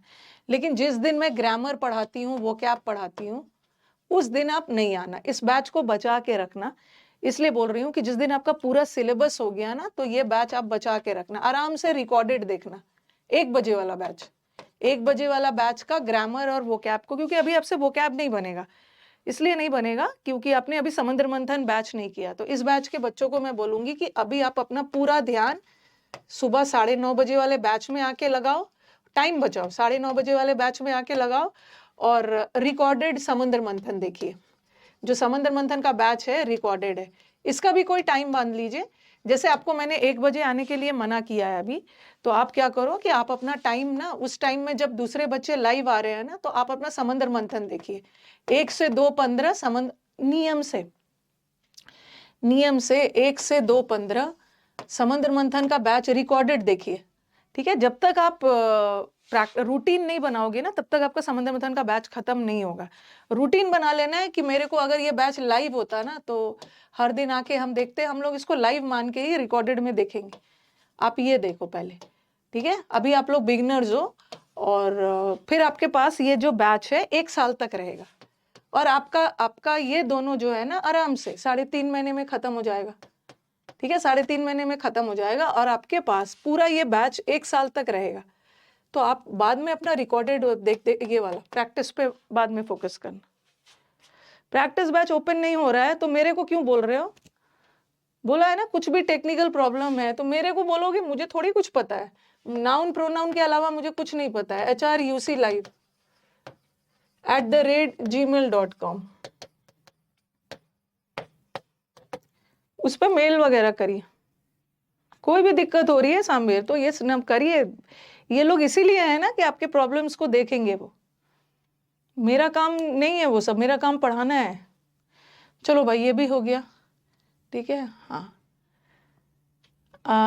यस यस यस, ये देख लो, note he was not so well versed in English, वो इंग्लिश में इतना भी अच्छा नहीं था ना। अच्छा हाँ, एक चीज़ और बताना, बहुत खतरनाक सा एरर है, मुझे 2-3 चीज़ बताना है, ठीक है। आराम आराम आराम से बताती हूँ, रुको। एक कहाँ चला गया, छोड़ो। एक क्वेश्चन था, ये पता नहीं इसमें नहीं आया है, एक बहुत अच्छा सा क्वेश्चन था, मुझे स्लाइड चाहिए। अब इसको ना बहुत अच्छे से ही स्पोक सो लाउडली में, लाउडली भी एडवर्ब है, सो भी एडवर्ब है। अब ये सेंटेंस देखना, इसको अच्छे से नोट करिए, नोट डालिए। और ये थोड़ा सा कॉम्प्लिकेटेड है, और जो कॉम्प्लिकेटेड है, जो आसानी से समझ जाता है तो वो तो इजी होता है, जो कॉम्प्लिकेटेड है वहां से एरर्स के चांसेस ज्यादा रहते। अब मैंने लिखा, सेंटेंस को पहले लिखते जाओ।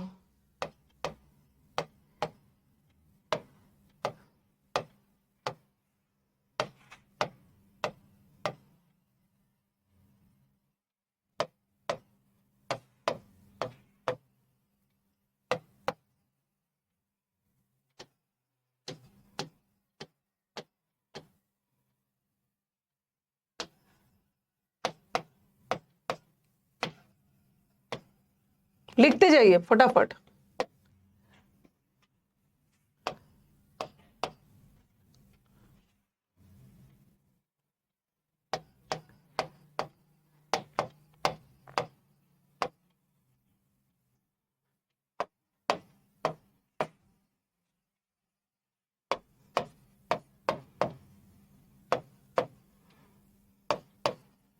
जब भी सच के साथ कोई नाउन आ गया ना तो आर्टिकल लगेगा, सिंगुलर नाउन है, ठीक है, सिंगुलर नाउन है तो आर्टिकल लगाना, ठीक है। सच बॉय मत लिखना, सच अ बॉय, या such an intelligent boy, such an apple, ऐसा एप्पल, तो आर्टिकल लगाना, ओके।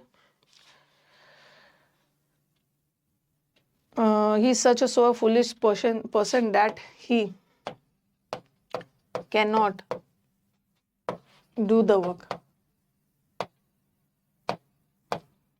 अब ऊपर वाला तो दोनों आपसे बन जाएगा, अब मेरे को आपको कंफ्यूज करना है।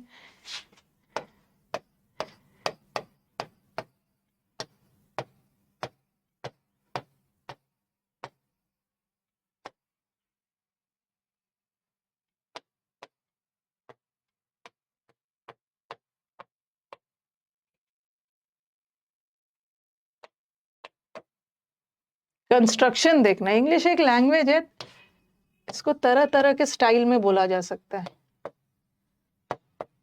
थर्ड वाला सेंटेंस आपको परेशान करेगा, अब पहले इसको नोट करो और अपना पेन नीचे रखो।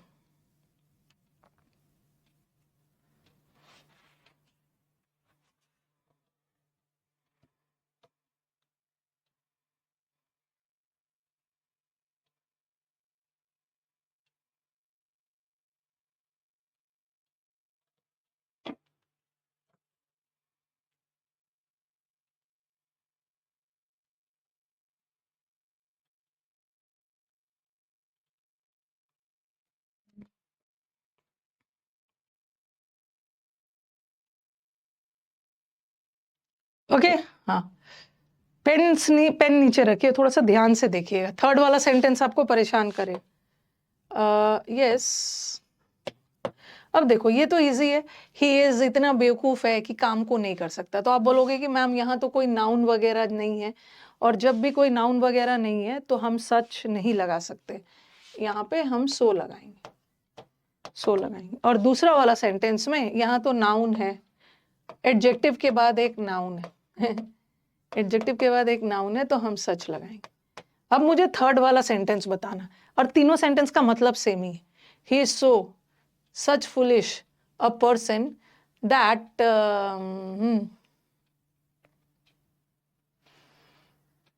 थर्ड वाला सेंटेंस आपको परेशान करेगा, थर्ड वाले सेंटेंस का बताना, क्योंकि अभी मैंने आपको बोला कि ना नाउन आ गया तो सच लगाना, ठीक है, नाउन आ गया तो सच लगाना, और याद रखना है कि सच के बाद अ लगा देना, अ या एन लगा देना। ठीक है, सच के बाद आप अ और एन लगा के फिर आप नाउन लगाना, और हो सकता है अगर सेंटेंस में नाउन भी लगा सकते हो, अगर उस नाउन की विशेषता बतानी है तो आप एडजेक्टिव भी लगा सकते हो। तो कंस्ट्रक्शन ये है ना, ये जो अ आ रहा है, ठीक है, देख रहे हो, ये जो अ आ रहा है ये सच के पहले नहीं आएगा, असच नहीं होता है। ठीक है, असच नहीं होगा, सच अ होगा।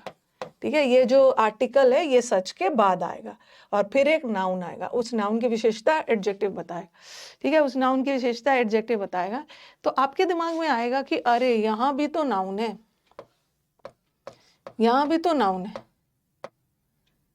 ओके, और जब भी नाउन आ गया तो सच लगाएंगे। ठीक है, नाउन आ गया तो सच लगाएंगे। ओके, क्योंकि आपके दिमाग में आएगा ना कि सच के साथ ही तो आर्टिकल लगता है। ठीक है, आर्टिकल तो सच के साथ लगता है, सो के साथ तो आर्टिकल नहीं लगता है, तो आप सच लगा दोगे, बट यहाँ पे आंसर सो है। अब थोड़ा सेंटेंस का कंस्ट्रक्शन देखना। ठीक है, सेंटेंस का कंस्ट्रक्शन देखना कि ठीक है, सच के साथ आर्टिकल तब लगता है ना, जो आर्टिकल है, ठीक है, जो आर्टिकल है वो तुरंत सच के बाद आएगा। ठीक है, आर्टिकल सच के बाद आएगा, और उसके बाद एडजेक्टिव आएगा, और फिर कोई नाउन आएगा, फिर कोई नाउन आएगा। बट नीचे वाले सेंटेंस में आप देख रहे हो, नीचे वाले सेंटेंस में ना, यहाँ हमारे पास देखो, सच अ पर्सन होता तो लिख सकते हैं सच अ पर्सन। अगर ऐसा रहता ना ये सेंटेंस, अगर आर्टिकल पहले होता, ऐसा होता तो हो सकता था सच अ फुलिश पर्सन।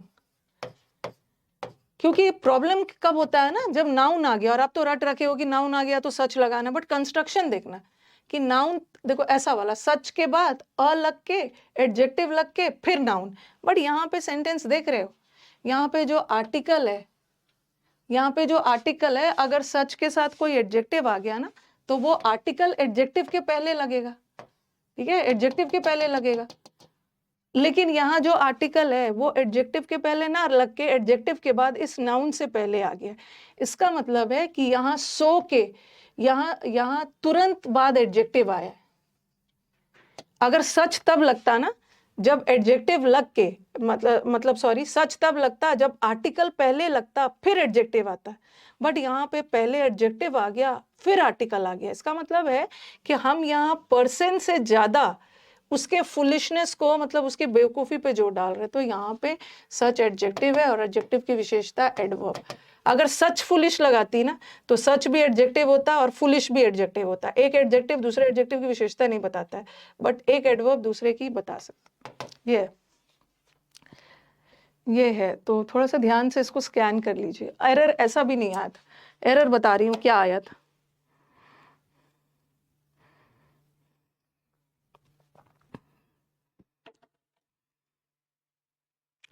सच के बाद, ये याद रखना, सच के तुरंत बाद अगर मतलब तुरंत बाद एडजेक्टिव आ गया। ठीक है, तुरंत बाद अगर एडजेक्टिव आ गया, कोई आर्टिकल वगैरह नहीं है, तुरंत बाद एडजेक्टिव आ गया तो सो लगाना। लेकिन कोई आर्टिकल आके तब एडजेक्टिव आया, तब वहां पे सच लगाना। ठीक है, तब वहां पे सच लगाना। Okay, he is so foolish. यहाँ पे पर्सन की ना उसके बेवकूफ़ी की बता रहे हैं। तो याद रखना है कि अगर सो के बाद कोई एडजेक्टिव आ गया तो सो के बाद आप कोई एडजेक्टिव रख सकते हो। बट सच तभी लगाओगे ना जब उसके पहले कोई आर्टिकल आ गया और फिर एडजेक्टिव। ठीक है, ये याद रखना कि आर्टिकल आ गया, सच तब लगेगा जब आर्टिकल पहले एडजेक्टिव बाद में। बट यहाँ पे पहले एडजेक्टिव आया और फिर आर्टिकल आया। ये भी क्वेश्चन एग्जाम में नहीं आया था। ठीक है, और आर्टिकल रहना जरूरी है। ठीक है, आर्टिकल यहाँ रहना जरूरी है। ऐसा नहीं लिखेंगे he is so foolish, person नहीं होगा, यहाँ पे आर्टिकल लगाओगे। एग्जाम में ऐसा वाला आया था। थोड़ा बहुत आपने जूनियर क्लासेस में ये वाला पढ़ा होगा ना, रिमूवल ऑफ टू।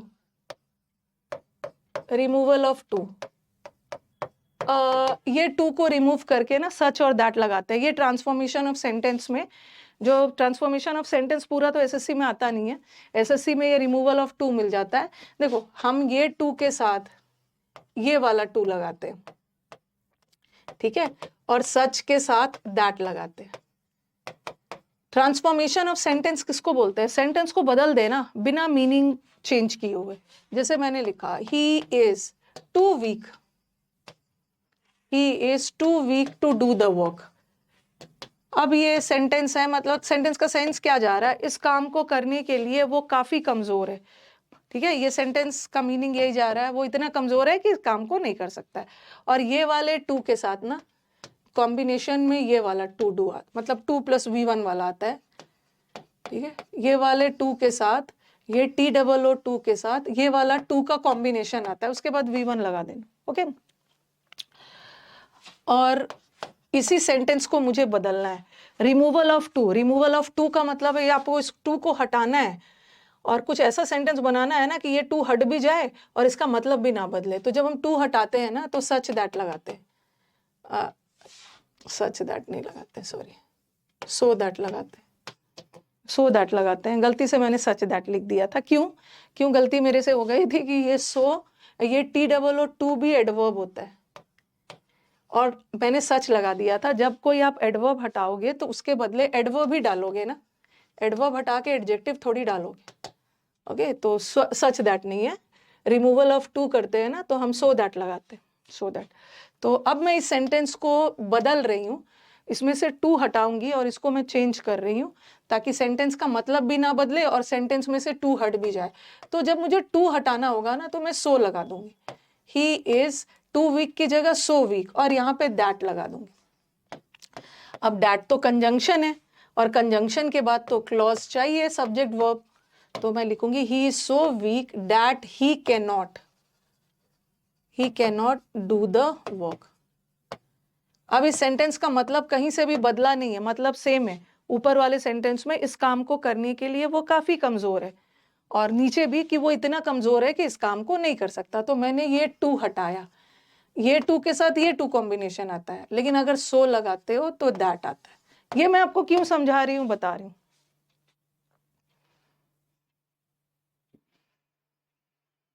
ये लिख लीजिए, पहले लिख लीजिए, क्योंकि आपका जो एग्जाम का एरर आया था ना, ये सो लगा के नहीं आया था, ये टू वाला लगा के आया था।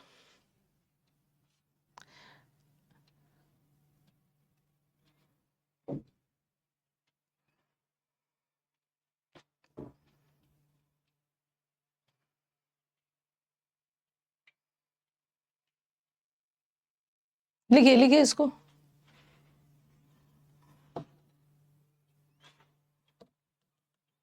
इसको बहुत ध्यान से समझना है।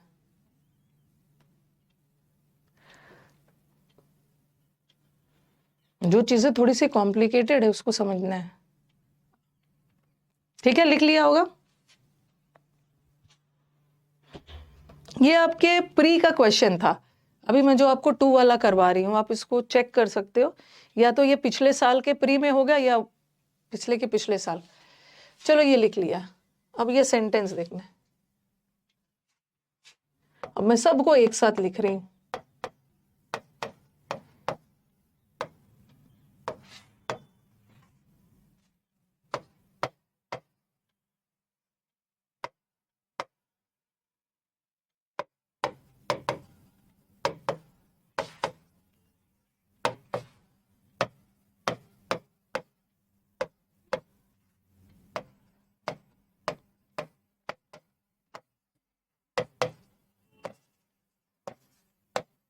लिखते जाइए, जब मैं लिख रही हूँ आप भी लिखोगे।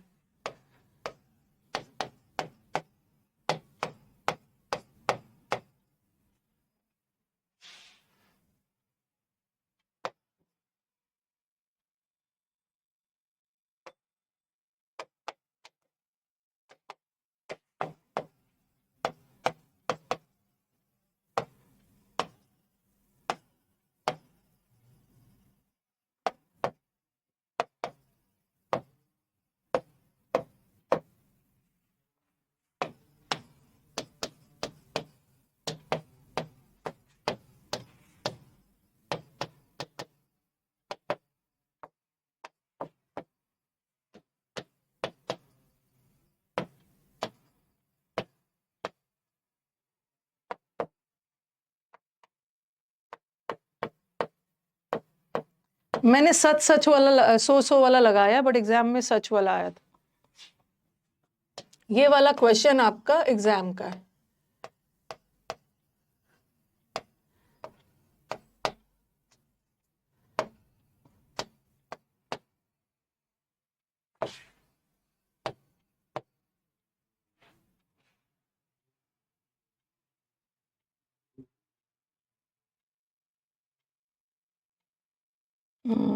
रुको, फिर सच वाला ही लगाते।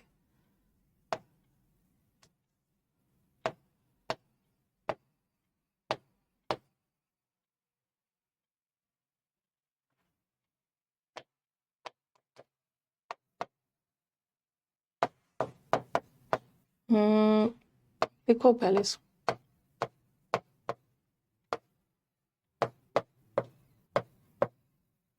ये भी एग्जाम में नहीं आया था, एग्जाम में 2 वाला आया था, ये नहीं। इसको आप चेक कर सकते हो, ये एग्जाम के आपको प्री में मिल जाएगा ये।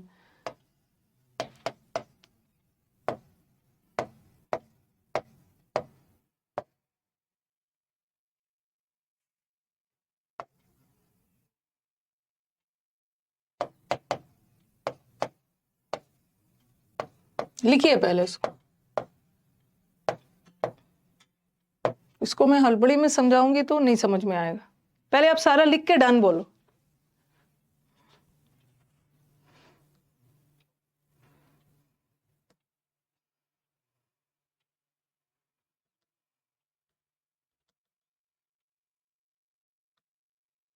जिसमें दिमाग खर्च हो रहा है जो क्वेश्चंस में, वो आएगा एग्जाम में पक्का।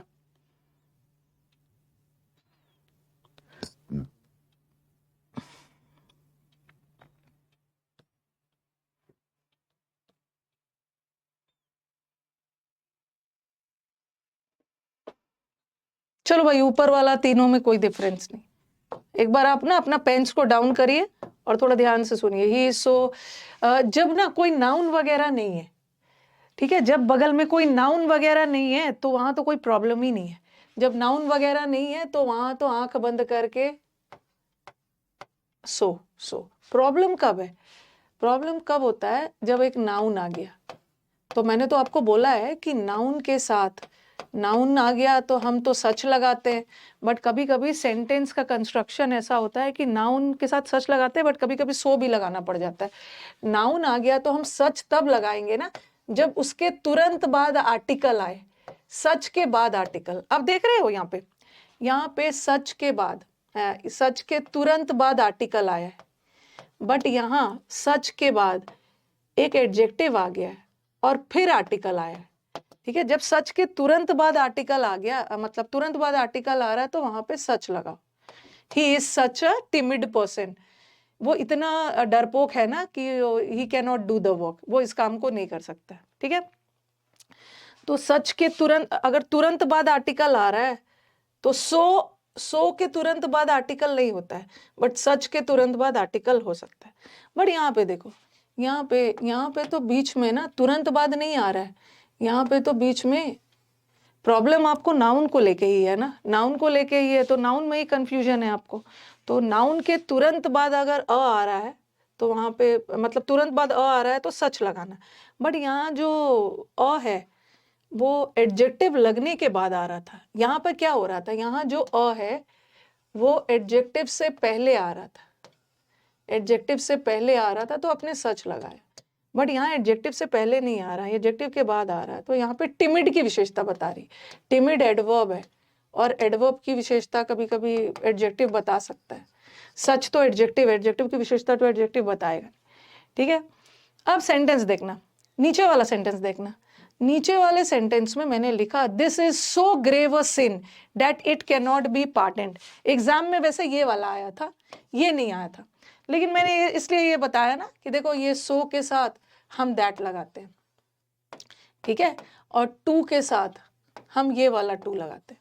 ये वाला क्वेश्चन आया था, ठीक है, ये क्वेश्चन आया था। ये बोल रहे हैं कि डिफरेंस क्या है ना, कि टू अपने आप में नेगेटिव होता है तो हम टू के साथ आगे जाके नॉट नहीं लगाएं, बट सो नेगेटिव नहीं होता है तो यहाँ पे हमने नॉट लगा के सेंटेंस को नेगेटिव दिखाया। ठीक है, टू अपने आप में नेगेटिव होता है इसलिए कैन नॉट नहीं लगा। अब देखो सेंटेंस में ये सही है, सो तो सही है, क्योंकि यहाँ जो आर्टिकल है ना, ग्रेव का मतलब होता है गंभीर, एडजेक्टिव के बाद आया है, ठीक है, एडजेक्टिव के बाद आया है तो सो लगाएंगे, this is so grave a सिन, ठीक है। देखो यहाँ भी एडजेक्टिव है, एडजेक्टिव के बाद आर्टिकल आया है तो सो लगाना, यहाँ भी एडजेक्टिव के बाद आर्टिकल, पाप नाउन है, आर्टिकल आया है, सो लगाना। कहने का मतलब है कि यहाँ आर्टिकल लगना जरूरी है। आप बोलोगे कि मैम बिना आर्टिकल के नहीं लगा देंगे, देखो हर जगह मैंने जो आर्टिकल लगाया है एडजेक्टिव के बाद ही आया है, बट इस पर्सन के लिए आर्टिकल आया, इसके लिए ये आर्टिकल आया। अब एग्जाम में ना 5th वाला क्वेश्चन आया था, अब मुझे बताओ कि 5th क्वेश्चन में क्या एरर है। दिस इज टू ग्रेव, ये इतना गंभीर पाप है कि इसको माफी नहीं दी जा सकती। एरर कहाँ पे आया? आप बोलोगे कि मैम ठीक है, सो के साथ तो दैट आता है, ये टू वाले के साथ ये टू आता है, और सो की तरह ये टू भी एडवर्ब है। जैसे सो एडवर्ब होता है ना, वैसे टू भी एडवर्ब होता है, ठीक है। यहाँ तो सो और सच में मैंने कंफ्यूजन किया था, बट यहाँ पे एरर कुछ दूसरा है, और ग्रेव एडजेक्टिव है, और एडजेक्टिव भी तो एडवर्ब की विशेषता बताते ही है, एडवर्ब भी एडजेक्टिव की विशेषता बताता। अब बताओ एरर कहाँ पे है?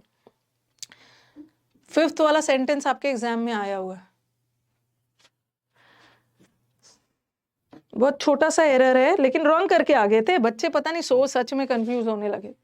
नहीं सच मत लगाना, सच यहाँ क्यों लगाओगे? टू तो सही है, सच यहाँ कहाँ से लग गया? सच भी एडजेक्टिव और ग्रेव भी एडजेक्टिव, एडजेक्टिव की विशेषता थोड़ी बता। सो नहीं लगाओगे, सो लगाओगे तो दैट लगता ना, बट यहाँ पे दैट थोड़ी है, छोटा सा एरर है। टू ने सो मत लगाना, यहाँ पे सो लगाओगे तो सो के साथ आगे जाके दैट लगता है ना, बट यहाँ पे 2+V1 है, तो ये टू के साथ टू, अरे बहुत छोटा सा एरर है। ये सेंटेंस में ना बच्चों को कंफ्यूज करने के लिए इन्होंने कुछ दूसरा ही एरर डाल दिया। अरे बार बार ये चीज पे ध्यान रखो, जब सेंटेंस का कंस्ट्रक्शन ऐसा बने कि एडवर्ब आ गया, एडजेक्टिव आ गया, और फिर एक नाउन आ गया, वो नाउन आ गया, तो उस नाउन को एक आर्टिकल चाहिए। दिस इज टू ग्रेव सिन नहीं होगा, this is too grave a सिन, ठीक है। शुरू में आपने नाउन नहीं लगाया, लेकिन बाद में देख रहे हो नाउन के साथ आर्टिकल लगेगा। यहाँ भी देखो नाउन के साथ आर्टिकल लगाया, यहाँ भी एडजेक्टिव के बाद जो नाउन आया उसके साथ, ये आर्टिकल का एरर था। हाँ, this is too grave a सिन, बहुत सारे बच्चे रॉन्ग कर, आर्टिकल का एरर था, और स्टूडेंट्स अपना कंजंक्शन में खो गए थे, सच दैट सो दैट, उसी में खोए हुए थे। यहाँ सो सही, यहाँ पे सो या टू सही है, कोई गड़बड़ी नहीं। एडवर्ब, एक एडवर्ब एडजेक्टिव की विशेषता है, एक एडवर्ब एडजेक्टिव की विशेषता है, यहाँ पे आर्टिकल रहना चाहिए, article. This is too grave a sin to be pardon. तो 2-3 चीज ध्यान रखना है, जब ये थोड़ा सा अलग वाला कंस्ट्रक्शन आए ना, तो यहाँ आर्टिकल का एरर भी आ सकता है, आर्टिकल लगाना। दिमाग खर्च हो गया है। हाँ, और एक बहुत कंफ्यूजन, ये बच्चे ना बच्चे बहुत बार क्वेश्चंस पूछते हैं, बहुत बार बच्चों का क्वेश्चंस होता है, ये भी लिख लो, जो थोड़ा सा बहुत एडवांस लेवल में जाके इंग्लिश पढ़ने की कोशिश करते हैं, और मतलब जब पेपर को टफ बनाना होता है तो ऐसा क्वेश्चन आता है। अभी तो मैंने आपको बताया, ठीक है, सच के साथ एज लगाते हैं। एडवांस लेवल का क्वेश्चन बनाएंगे ना तो ये वाला एरर कर दोगे, सच के साथ हम एज लगाते हैं ना एग्जाम्पल वगैरह देने के लिए। एक चीज एकदम दिमाग में रट लीजिए कि सच के साथ दैट तब आता है ना, ठीक है। कभी कभी हम सच के साथ बगैर एग्जाम्पल नहीं देते, तभी भी एज लगा देते हैं। अब याद रखना, सच के साथ हम दैट वर्ड का यूज तभी करेंगे जब रिजल्ट आ रहा है। ये चीज एकदम दिमाग में बैठा लीजिए, सेंटेंस पढ़ के थोड़ा सा ध्यान रखना है कि सच के साथ, ऐसा पेपर तभी सेट होता है जब उनको थोड़ा सा पेपर का लेवल बढ़ाना होता है। सच के साथ, क्योंकि बच्चों को कंफ्यूजन होता है कि सच के साथ तो हमेशा दैट लगता है और सच के साथ एज लगता है ना जब हम एग्जाम्पल देते हैं, बट कभी कभी कुछ सेंटेंसेस ऐसे होते हैं जहाँ पे सच के साथ रिजल्ट नहीं बता रहा है, तो उस केस में ना एग्जाम्पल नहीं भी बता रहा है, फिर भी आपको एज लगाना है। ओके, तो ध्यान से सेंटेंस को, बस इतना चीज दिमाग में रख लो कि सच के साथ दैट तब लगेगा जब एग्जाम्पल दिया जा रहा है, सॉरी, सच के साथ दैट तब लगेगा जब रिजल्ट बताया जा रहा है। अगर वाक्य पे रिजल्ट नहीं बता रहा है जा रहा है तो सच के साथ हमेशा एज ही लगाना। लिख लीजिए। अब देखो यहां से शुरू करती हूँ आपका क्वेश्चंस। देखो आज कितना टाइम लगा। हाँ अब देखो, he was so not so well versed in English. हाँ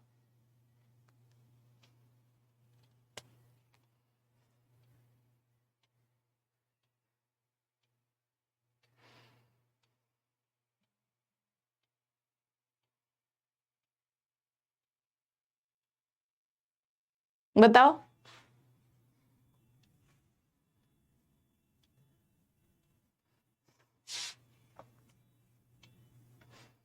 फिफ्थ वाले में कुछ नहीं था, बस आर्टिकल लगा देना था नाउन से पहले, मतलब तो सेम ही था। जब जब सो के बाद एडजेक्टिव आ गया, उसके बाद नाउन आया, तो आर्टिकल लगेगा। क्या लगेगा? He was not so well versed in English that we had expected. अब देखो ये क्वेश्चन एडवांस लेवल वाला है, यहाँ पे हमारा बच्चा रॉन्ग करेगा। बच्चा ये सोचेगा अरे सो के साथ तो दैट आता ही है, सो के साथ तो दैट आता ही है, और यहाँ तो सो के साथ दैट लगा हुआ है। ओके, सो के साथ दैट लगा हुआ है, तो बच्चा नो एरर करके आ जाएगा। क्या यहाँ पे रिजल्ट बताया जा रहा है?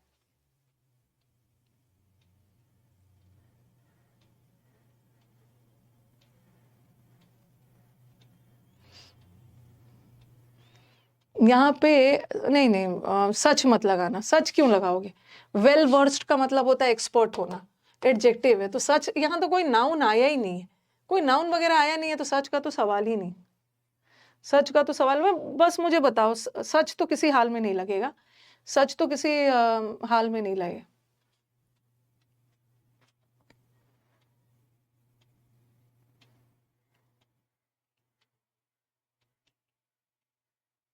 बता दो। सो के साथ दैट, सच के साथ बी दैट, इन सब के साथ मैंने सिर्फ सच वाला बताया था। सो के साथ भी दैट तब लगेगा जब वहां पे रिजल्ट बताया जा रहा है। लेकिन अगर रिजल्ट नहीं बताया जा रहा है तो, रिजल्ट नहीं बताया जा रहा है तो एज लगाओ। यहाँ पे कोई रिजल्ट नहीं बताया जा रहा था। वो इतना भी इंग्लिश में अच्छा नहीं था ना, जितना हमने सोचा था। जितना हमने सोचा था वो उतना भी अच्छा नहीं था। कहाँ से रिजल्ट बताया जा रहा है? रिजल्ट तो तब होता है ना। Okay, he was not so well versed, वो इतना वेल वर्स्ड नहीं था जिसका नतीजा हुआ कि वो इंग्लिश में फेल हो गया। यहाँ पे कोई रिजल्ट वगैरह नहीं बताया जा रहा है। हाँ, तो वहां पे दैट मत लगाना, एज बच्चा नो एरर करके आ जाएगा। सो के साथ दैट, हाँ यहाँ जितना हमने एक्सपेक्ट किया था। देखो ये इतना भी प्रॉब्लम, कॉम्प्लिकेटेड प्रॉब्लम नहीं है ना, कि जिसका रिजल्ट है कि इसको कोई भी सॉल्व नहीं कर सकता है। तो यहाँ तो सच के साथ विच तो लगेगा। यहाँ पे दैट दैट लगाओगे, दैट कैन नॉट, विच तो लगेगा नहीं। और वैसे भी सच के साथ तो या तो एज लगेगा या तो दैट लगेगा। This is not such a complicated, इतना भी कॉम्प्लिकेटेड प्रॉब्लम नहीं है कि जिसका रिजल्ट है कि कोई इसको सॉल्व नहीं कर सकता। अरे सॉरी सॉरी, विच क्यों लगा दिया? यहाँ भी देखो, यहाँ भी देखो, यहाँ भी रिजल्ट थोड़ी बताया जा रहा है। अरे गलती से कर दिया, यहाँ भी एज लगाना है। इतना भी कॉम्प्लिकेटेड प्रॉब्लम नहीं है कि किसी से सॉल्व नहीं हो। As can not be solve, ये भी सही है। दैट मत लगाना, यहाँ पे कोई रिजल्ट वगैरह नहीं बताया जा। जब पेपर को टफ बनाना है तो ऐसा क्वेश्चन देंगे। उसका ऑफेंस, उसकी गलती ऐसी थी जिसका रिजल्ट ये है कि उसको तो पनिशमेंट झेलना ही पड़ेगा, तो यहाँ पे आज मत लगाना। ओके, जिसका रिजल्ट ये है कि वो उसने ऐसी गलती की थी जिसका परिणाम ये हुआ कि उसको रिजल्ट झेलना ही पड़ेगा, तो यहाँ दैट लगाना। द क्वेश्चंस इतने डिफिकल्ट थे जिसका रिजल्ट ये हुआ कि कोई भी आंसर नहीं कर पाया, तो यहाँ पे दैट लगाओ। दैट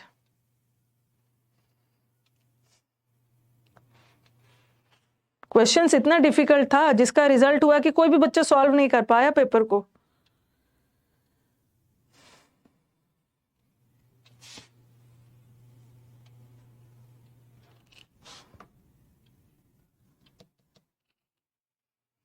देखो चीज़ें ये होती है ना, टीचर का काम मैंने बहुत जगह, जब मैं ऑफलाइन भी पढ़ाती थी दूसरे इंस्टीट्यूट्स में भी मैंने अपना इंस्टीट्यूट खोलने के पहले दूसरे इंस्टीट्यूट्स में भी पढ़ाया ना, तो एक दो टीचर जो थे वहाँ पे वो मुझे बताते थे, मुझे हंसी भी आती थी, मुझे बताते थे कि मैम बच्चों को ना वही समझाना चाहिए जो उनको आसानी से समझ में आ जाए। ठीक है, बच्चों को वही समझाना चाहिए, तभी वो टीचर को बेस्ट मानते हैं। ठीक है, जो मतलब कई बच्चे ऐसे होते हैं ना, वो क्लास में आते ही हैं ये समझने के लिए जो उसको आसानी से समझ में आ जाए, और जब आपकी बातें उनको आसानी से समझ में आ जाती है ना, तो वो आपको अपना बेस्ट टीचर मानते हैं। तो मैं उनको यही बोलती थी, ठीक है सर, मैं क्लास में तो वो मुझे अपना बेस्ट टीचर मान लेंगे, ठीक है, लेकिन आप ये सोचो ना, जब वो बच्चा एग्जाम देने जाएगा, ठीक है, और वो आपको कितना कोसेगा, कितना कर्ज करेगा कि आप जब एग्जाम देने जा रहा है तो उस बच्चे को टीचर ने जो पढ़ाया उसमें से वैसा टाइप का कुछ आया ही नहीं। बस टीचर ने उसको इस गहराई में नहीं पढ़ाया कि ये सोच के कि ये बच्चा को बहुत ज्यादा डीप में पढ़ाया जाए ना तो ये कंफ्यूज होगा और फिर बोल देगा अरे ये तो बेकार टीचर है। ठीक है, ये तो बेकार टीचर है। तो मैं उन्हें बोलती थी कि मुझे क्लास में अपना फीडबैक नहीं बनाना है कि क्लास में बच्चों ने अच्छा फीडबैक दे दिया मुझे बेस्ट टीचर मान लिया। मुझे अपना फीडबैक बनाना है एग्जामिनेशन हॉल में। ठीक है, एग्जामिनेशन हॉल में फीडबैक बनाना है कि बच्चे वहां जाए ना, ठीक है, बच्चे वहां जाए तो बच्चे वहां कंफ्यूज ना हो, कहीं ना कहीं वो आपको दुआ दे कि नहीं मैम ने ये क्लास में पढ़ाया था। ओके, तो वही मैं बोलती हूँ, आप लोग को भी बोलती हूँ, यहाँ कभी कभी क्लोस्टर्स वगैरह मैं पहले से दे देती थी ना, बच्चे अन अकेडमी में भी चीटिंग करके बैठ जाते थे। ओके, और मेरे सामने इंप्रेशन सब आंसर करेक्ट जा रहा है, भाई आपका दिल जानता है आपने गूगल वगैरह से चीट करके बनाया है। तो अल्टीमेटली हमें ये नहीं देखना है, हमें देखना है कि एग्जाम्स में जो आता है बच्चों को पढ़ाना है, हमें क्रैक करना है। इसीलिए मैं अपने क्लास में भी बोलती हूँ, कई बार ऐसा भी होता है कि हम टीचर्स इतने स्मार्ट होते हैं ना, हम जो प्रैक्टिस सेट बनाते हैं ना, ठीक है, हम लोग जो प्रैक्टिस सेट बनाते हैं उसमें वही क्वेश्चंस डाल देते हैं ना जो हमारे नोट्स में होता है। ठीक है, हमने अपने नोट्स को जिस तरह से पढ़ाया उसी पे बेस प्रैक्टिस सेट डाल दिया और बच्चा खुश। ये मैथ्स में भी होता है, मैथ्स के टीचर ऐसा ज्यादा करते हैं। ठीक है, वो क्या करेंगे ना, मैथ्स पढ़ा के प्रैक्टिस सेट में ऐसे ही क्वेश्चंस डालेंगे ना जो उनके नोट्स में था। ठीक है, उनके नोट्स में था और फटाफट बन गया। और जब बच्चा मॉक देने गया ना तो अरे वो वाले प्रैक्टिस सेट में तो वो टीचर के प्रैक्टिस सेट में तो मेरा पूरा बन जाता था, बट मॉक में तो मेरा स्कोर इतना कम आ रहा है, वही मैथ्स का मॉक दे रहे हैं। तो यहाँ टीचर ने थोड़ी सी चालाकी चल दी है। तो मैं आपको हमेशा बोलती हूँ, आप मेरे से पढ़ रहे हो या किसी और से पढ़ रहे हो, लेकिन कोई टीचर अगर यूट्यूब पे प्रैक्टिस सेट करवा रहा है ना, ठीक है, कोई टीचर आपको यूट्यूब पे प्रैक्टिस सेट करवा रहा है तो उनका भी प्रैक्टिस सेट जरूर करो। ओके, उनका भी प्रैक्टिस सेट बनाना है, मतलब पढ़ो एक ही टीचर से, अपना थ्योरी 10 टीचर से नहीं, एक ही टीचर से कंप्लीट करो। बट मॉक्स कोई टीचर यूट्यूब पे, अगर अगर कोई टीचर यूट्यूब पे फिर से कंजंक्शन पढ़ा रहे हैं तो फिर से क्यों जाके पढ़ोगे? जब आपके टीचर ने यहाँ पे सारा चीज समझा ही दिया तो फिर से दूसरे से क्यों पढ़ोगे? अगर करने ही है तो उनके मॉक्स बनाइए, तब टीचर का असली पता चलता है कि टीचर ने पढ़ाना ऐसा है कि सबका मॉक बने। और सबसे पहले ना स्टूडेंट को पढ़ाना ऐसा है कि उनका प्रीवियस पेपर बने। ठीक है, प्रीवियस पेपर जिस दिन आपका बनने लग गया ना, मतलब आप सही दिशा में जा रहे हो। क्योंकि कभी कभी मॉक्स जो आप देने जाते हो उसका लेवल हाई भी कर देते हैं जो एग्जाम में नहीं आता है। ओके, तो देखो हिज ऑफेंस वाज सच, उसका उसका ऑफेंस ऐसा था जिसका रिजल्ट ये हुआ कि उसको तो सामना करना ही पड़ा। क्वेश्चंस इतना डिफिकल्ट थे जिसका रिजल्ट ये हुआ कि बच्चे आंसर नहीं करते। तो थोड़ा ये सब ध्यान रखो। ओके, थोड़ा सा ध्यान रखना है ना, हम टीचर्स बहुत स्मार्ट होते हैं और आप लोग तो इम्प्रेशनेबल हो। आप लोग इम्प्रेशनेबल का मतलब क्या होता है? आप लोग क्ले हो, गीली मिट्टी की तरह। इतने एज में आने के बाद भी ना आप लोग को कोई भी बेवकूफ बना देता है। इम्प्रेशनेबल का मतलब है आप लोग बहुत नाजुक, आसानी से प्रभावित होने वाले बच्चे हो, वल्नरेबल हो। ठीक है, आप लोग वल्नरेबल हो, संवेदनशील हो, प्रोन हो, आसानी से किसी की बातों में आ जाओ। इतना एज में आ गए हो, ग्रेजुएशन में आ गए हो, ग्रेजुएशन कर लिया, इतना स्मार्ट बनो। ठीक है, प्रीवियस पेपर बन जाए मतलब आपके टीचर आपको सही दिशा में पढ़ा रहे हैं।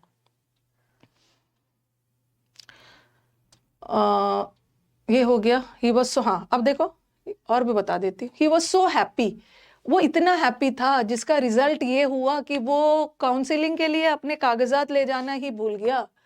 इतना खुश था जिसका नतीजा ये हुआ। डैट लगा, ही वॉज, हाँ चलो अब बताओ। ये सही है, ही was not so well versed in English as we had expected। वो वाला as है शौर्या, जो अभी मैंने like वाला करवाया था ना, like और as, और बताया था कि as के बाद clause आता है, ठीक है, सब्जेक्ट और वर्ब आता है। वैसे as भी कंजंक्शन है, that भी कंजंक्शन है, इसके बाद भी सब्जेक्ट वर्ब आएगा, बट as that तब लगाओगे जब रिजल्ट बता रहे, और जहां रिजल्ट नहीं बता रहा वहां सच के साथ सो के साथ as लगा दो। He was too tired, वो इतना टायर्ड था ना, जिसका नतीजा ये हुआ कि वो तो सड़क भी नहीं क्रॉस कर पाया बिना help of a porter. Porter coolie को बोलते हैं जो सामान वगैरह। तो यहाँ तो थोड़ा इजी दिख रहा है, ये देखो दैट लगा है ना, और दैट के कॉम्बिनेशन में टू नहीं होता है, ये टू के साथ तो ये वाला टू आता है, बट आगे जाके तो दैट लगा हुआ है, तो यहाँ पे टू मत लगाना, सो लगाना, सो यहाँ तो सही है, और रिजल्ट भी बता ही रहा है।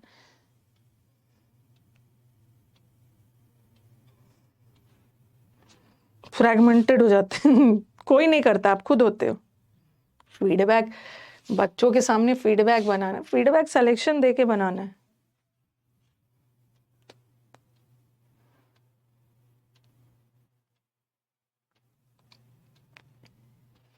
The student was so happy, बच्चा इतना खुश था जिसका परिणाम ये हुआ कि खुशी में अपने कागजात ले जाना भूल गया।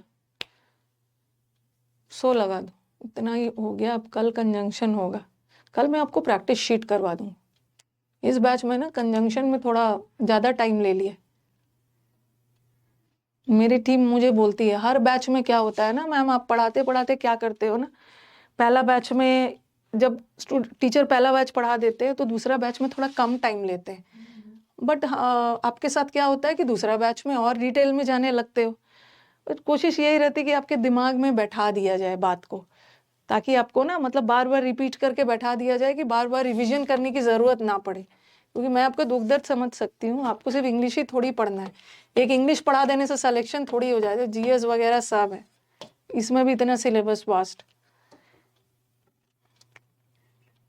चलो अब बताओ, he ran as fast that he reached the destination in just 2 minutes। वो इतना तेज दौड़ा जिसका रिजल्ट ये हुआ कि वो अपने डेस्टिनेशन पे 2 मिनट में ही पहुंच गया। तो यहाँ पे देखो ना, यहाँ पे as थोड़ी होगा, that लगा है तो so होगा ना, so fast। ये तो कुछ दूसरा ही है। The theory of relativity is so complicated। ये रिलेटिविटी का थ्योरी इतना कॉम्प्लिकेटेड है कि जिसका रिजल्ट ये है कि हम इसको कुछ वाक्यों में डिस्क्राइब नहीं कर सकते। जैसे समुद्र मंथन का बैच चला है ना, जैसा जैसा क्लास है, कहाँ से स्टार्ट करूँ नहीं, फर्स्ट क्लास से जाओ, फर्स्ट सेकंड सब सीक्वेंस में देखिए, सब सीक्वेंस में देखिए। कहाँ से स्टार्ट करूँ, क्या पहला क्लास से स्टार्ट करना है, सीक्वेंस में जाइए। द थ्योरी ऑफ रिलेटिविटी, यहाँ एज नहीं लगेगा ना, ठीक है, यहाँ एज थोड़ी लगेगा, सो के साथ रिजल्ट बता रहा है। थ्योरी ऑफ रिलेटिविटी इतना मुश्किल है जिसका रिजल्ट ये है कि इसको शब्दों में डिस्क्राइब ही नहीं किया जा सकता। दैट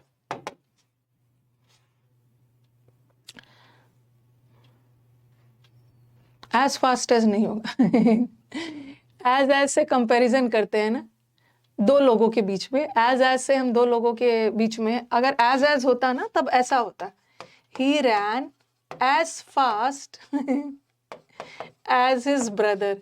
अब आपके दिमाग में ये आ रहा होगा कि मैम एज नहीं कर सकते हैं, एज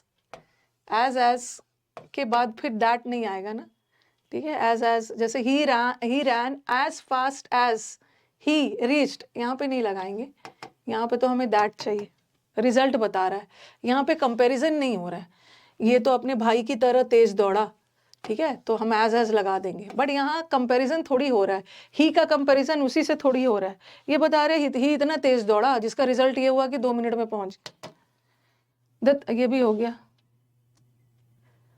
तो चलो टाइम हो गया है।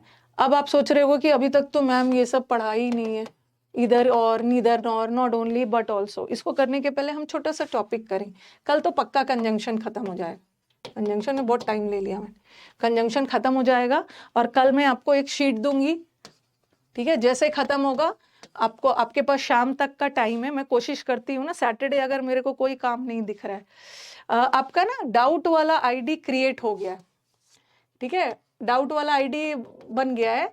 मैं आपको सेंड कर दूंगी, लेकिन मैं इस सैटरडे नहीं लूंगी, बता रही हूँ, क्योंकि अभी तक आपको मैं आईडी क्रिएट करूंगी, आप लोग अपना डाउट्स भेजोगे, ठीक है, और डाउट्स भेजोगे ना तो थोड़ा सा आपके डाउट्स को सेट करने में टाइम लगता है, ओके, तो उसमें थोड़ा सा टाइम लग जाएगा। तो मैं क्या करूंगी ना, डाउट क्लास की जगह आपका कल जो कंजंक्शन का शीट दूंगी ना, उसी को सॉल्व करवाऊंगी।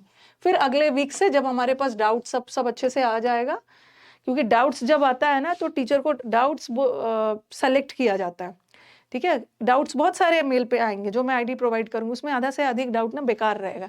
मेरा वीडियो नहीं चल रहा है, मेरा एको हो रहा है, मेरे को वोकैब याद नहीं हो रहा है, मेरे को ये ड्रामा है, ठीक है, तो ये सब ड्रामा हटाना होगा। एको कर रहा है, वीडियो ये हो रहा है, ये यहाँ पे नहीं पूछना है, ये HRUC लाइव है, मेरे को पता है, ठीक है। अनअकैडमी पे भी जब भी डाउट बैचेस चलता था ना तो वो किसी और कहानी बोलते थे, मेरे को वो क्या अब याद नहीं हो रहा है, ये कोई डाउट नहीं है, आपको याद करना है, और एको वगैरह इसमें पूछोगे, इसमें सिर्फ पढ़ाई से रिलेटेड, ओके, तो थोड़ा सा मेरे को छांटना होगा, नहीं तो एक साथ बहुत सारा डाउट्स पूछ देते। ओके, तो चलो एंड करते हैं। कल मैं आपको कंजंक्शंस खत्म करूंगी, ठीक है। आप बोलोगे मैम कंजंक्शन पढ़ा रहे हो, ये कौन सा टॉपिक है? ये वेरी इंपॉर्टेंट टॉपिक है जो कंजंक्शन में यूज होने वाला है। मेरा 3 क्लास रहता है, अब तो मैं बहुत आराम में चली गई हूँ, 3 क्लास रहता है मेरा, आपके साथ सुबह एक क्लास, आप लोगों के साथ आफ्टरनून एक क्लास, और आपके पास YT पे एक क्लास, YT पे क्लास है, ओके। तो ज़्यादा नहीं है। एक ज़माना था जब मैं सुबह 9:30 बजे से लेकर नॉन स्टॉप शाम के 6 बजे तक क्लास लेती थी। 9:30 से 11, 11 से 12:30, 12:30 से 2, 2:15 से 3 होता था ना, 3:30, 3 होता था, 3 से 4:30, 4:30 से 6, नॉन स्टॉप होता था, ठीक है। फिर धीरे धीरे क्या करते हैं ना, सबके लाइफ में होता है, फिर आपको भगवान ऊपर से देख रहे होते हैं, भगवान बोलते हैं अरे ये बहुत मेहनत हो रहा है, इसने 10-12 साल बहुत मेहनत कर लिया, चलो धीरे धीरे फिर इसको अब थोड़ा रेस्ट देना शुरू करो। और रेस्ट देने में मैं फिर आ गई ऑनलाइन में, ऑनलाइन क्लासेस में आते साथ रेस्ट मिल गया। पहले मुखर्जी नगर में मेरा इंस्टीट्यूट था, भीड़ में जैम में जाना होता था, ठीक है, जैम होता था, और जब मैं जैम में जाती थी ना, इतना जाम मिलता था कि मैं ना कभी कभी सोचती थी, ठीक है, उसीलिए मुझे लगता है ना कि लाइफ में हम कुछ सोचते हैं तो कभी कभी भगवान सुन भी लेते। इतना जैम वैम हो जाता था ना कि मुझे लगता था कि भगवान कुछ ऐसा करिए ना कि 5 मिनट के अंदर मैं अपने इंस्टीट्यूट पहुंच जाऊं, 5 मिनट के अंदर। काश ऐसा होता कि मैं बर्ड होती तो मैं उड़ के मुखर्जी नगर अपने घर से चली जाती, जैम में नहीं फंसती, ऐसा दिन रात मैं सोचते रहती थी। फिर भगवान ने पता नहीं कैसे सुन लिया, भगवान ने कैसे सुन लिया। अब कोविड आया, सारा सेटअप अपनी जगह पे ही मैंने कर लिया, मुखर्जी नगर से शिफ्ट हो गई, अब मैं 5 मिनट में पहुंच जाती हूँ। The moral of the story is कि लाइफ में कभी कभी अच्छा सोचना चाहिए, हो जाता है। आप सपना देखिए, ड्रीम देखिए, अभी आप तैयारी कर रहे हो ना, एकदम हर दिन ड्रीम देखिए कि मेरा CGL हो गया है, ठीक है, मेरा CGL हो गया है, उसके बाद की मेरी लाइफ कैसी होने वाली है। जिस दिन रिजल्ट आएगा ना, मैं पहला रिजल्ट किसको खबर करूंगा, उसके बाद रिजल्ट के बाद 2 महीने में कहाँ जाऊंगा, क्या करूंगा। पॉजिटिव सोचिएगा तो एक अंदर से एनर्जी भी मिलती है, पॉजिटिव सोचेंगे, एक अंदर से मुश्किल होता है कभी कभी, आज पॉजिटिव सोच रहे हैं, दूसरा दिन मार्क्स में कम आ गया तो लगेगा अरे सारा सपना, सारा ड्रीम शैटर्ड है। तो हाँ, फिर बीच में अनअकैडमी की भी एंट्री हुई, अनअकैडमी का भी एंट्री होने के बाद काम आसान हो गया। सही बोला, ये तो मैं भूल ही गई। पॉजिटिव सोचिए, मज़ा आता है, ड्रीम देख रहे हैं, सिलेक्शन के बाद मेरी लाइफ कैसी होने वाली है, आराम से घूमूंगा मैं जो, लेकिन अभी तो मेरे को मेहनत कर लेना है ना, एक अलग ही मज़ा है। जम के मेहनत करने के बाद जो रिलैक्सेशन मिलता है उसका एक अलग ही मज़ा होता है। चलो एंड करते हैं, क्लास है।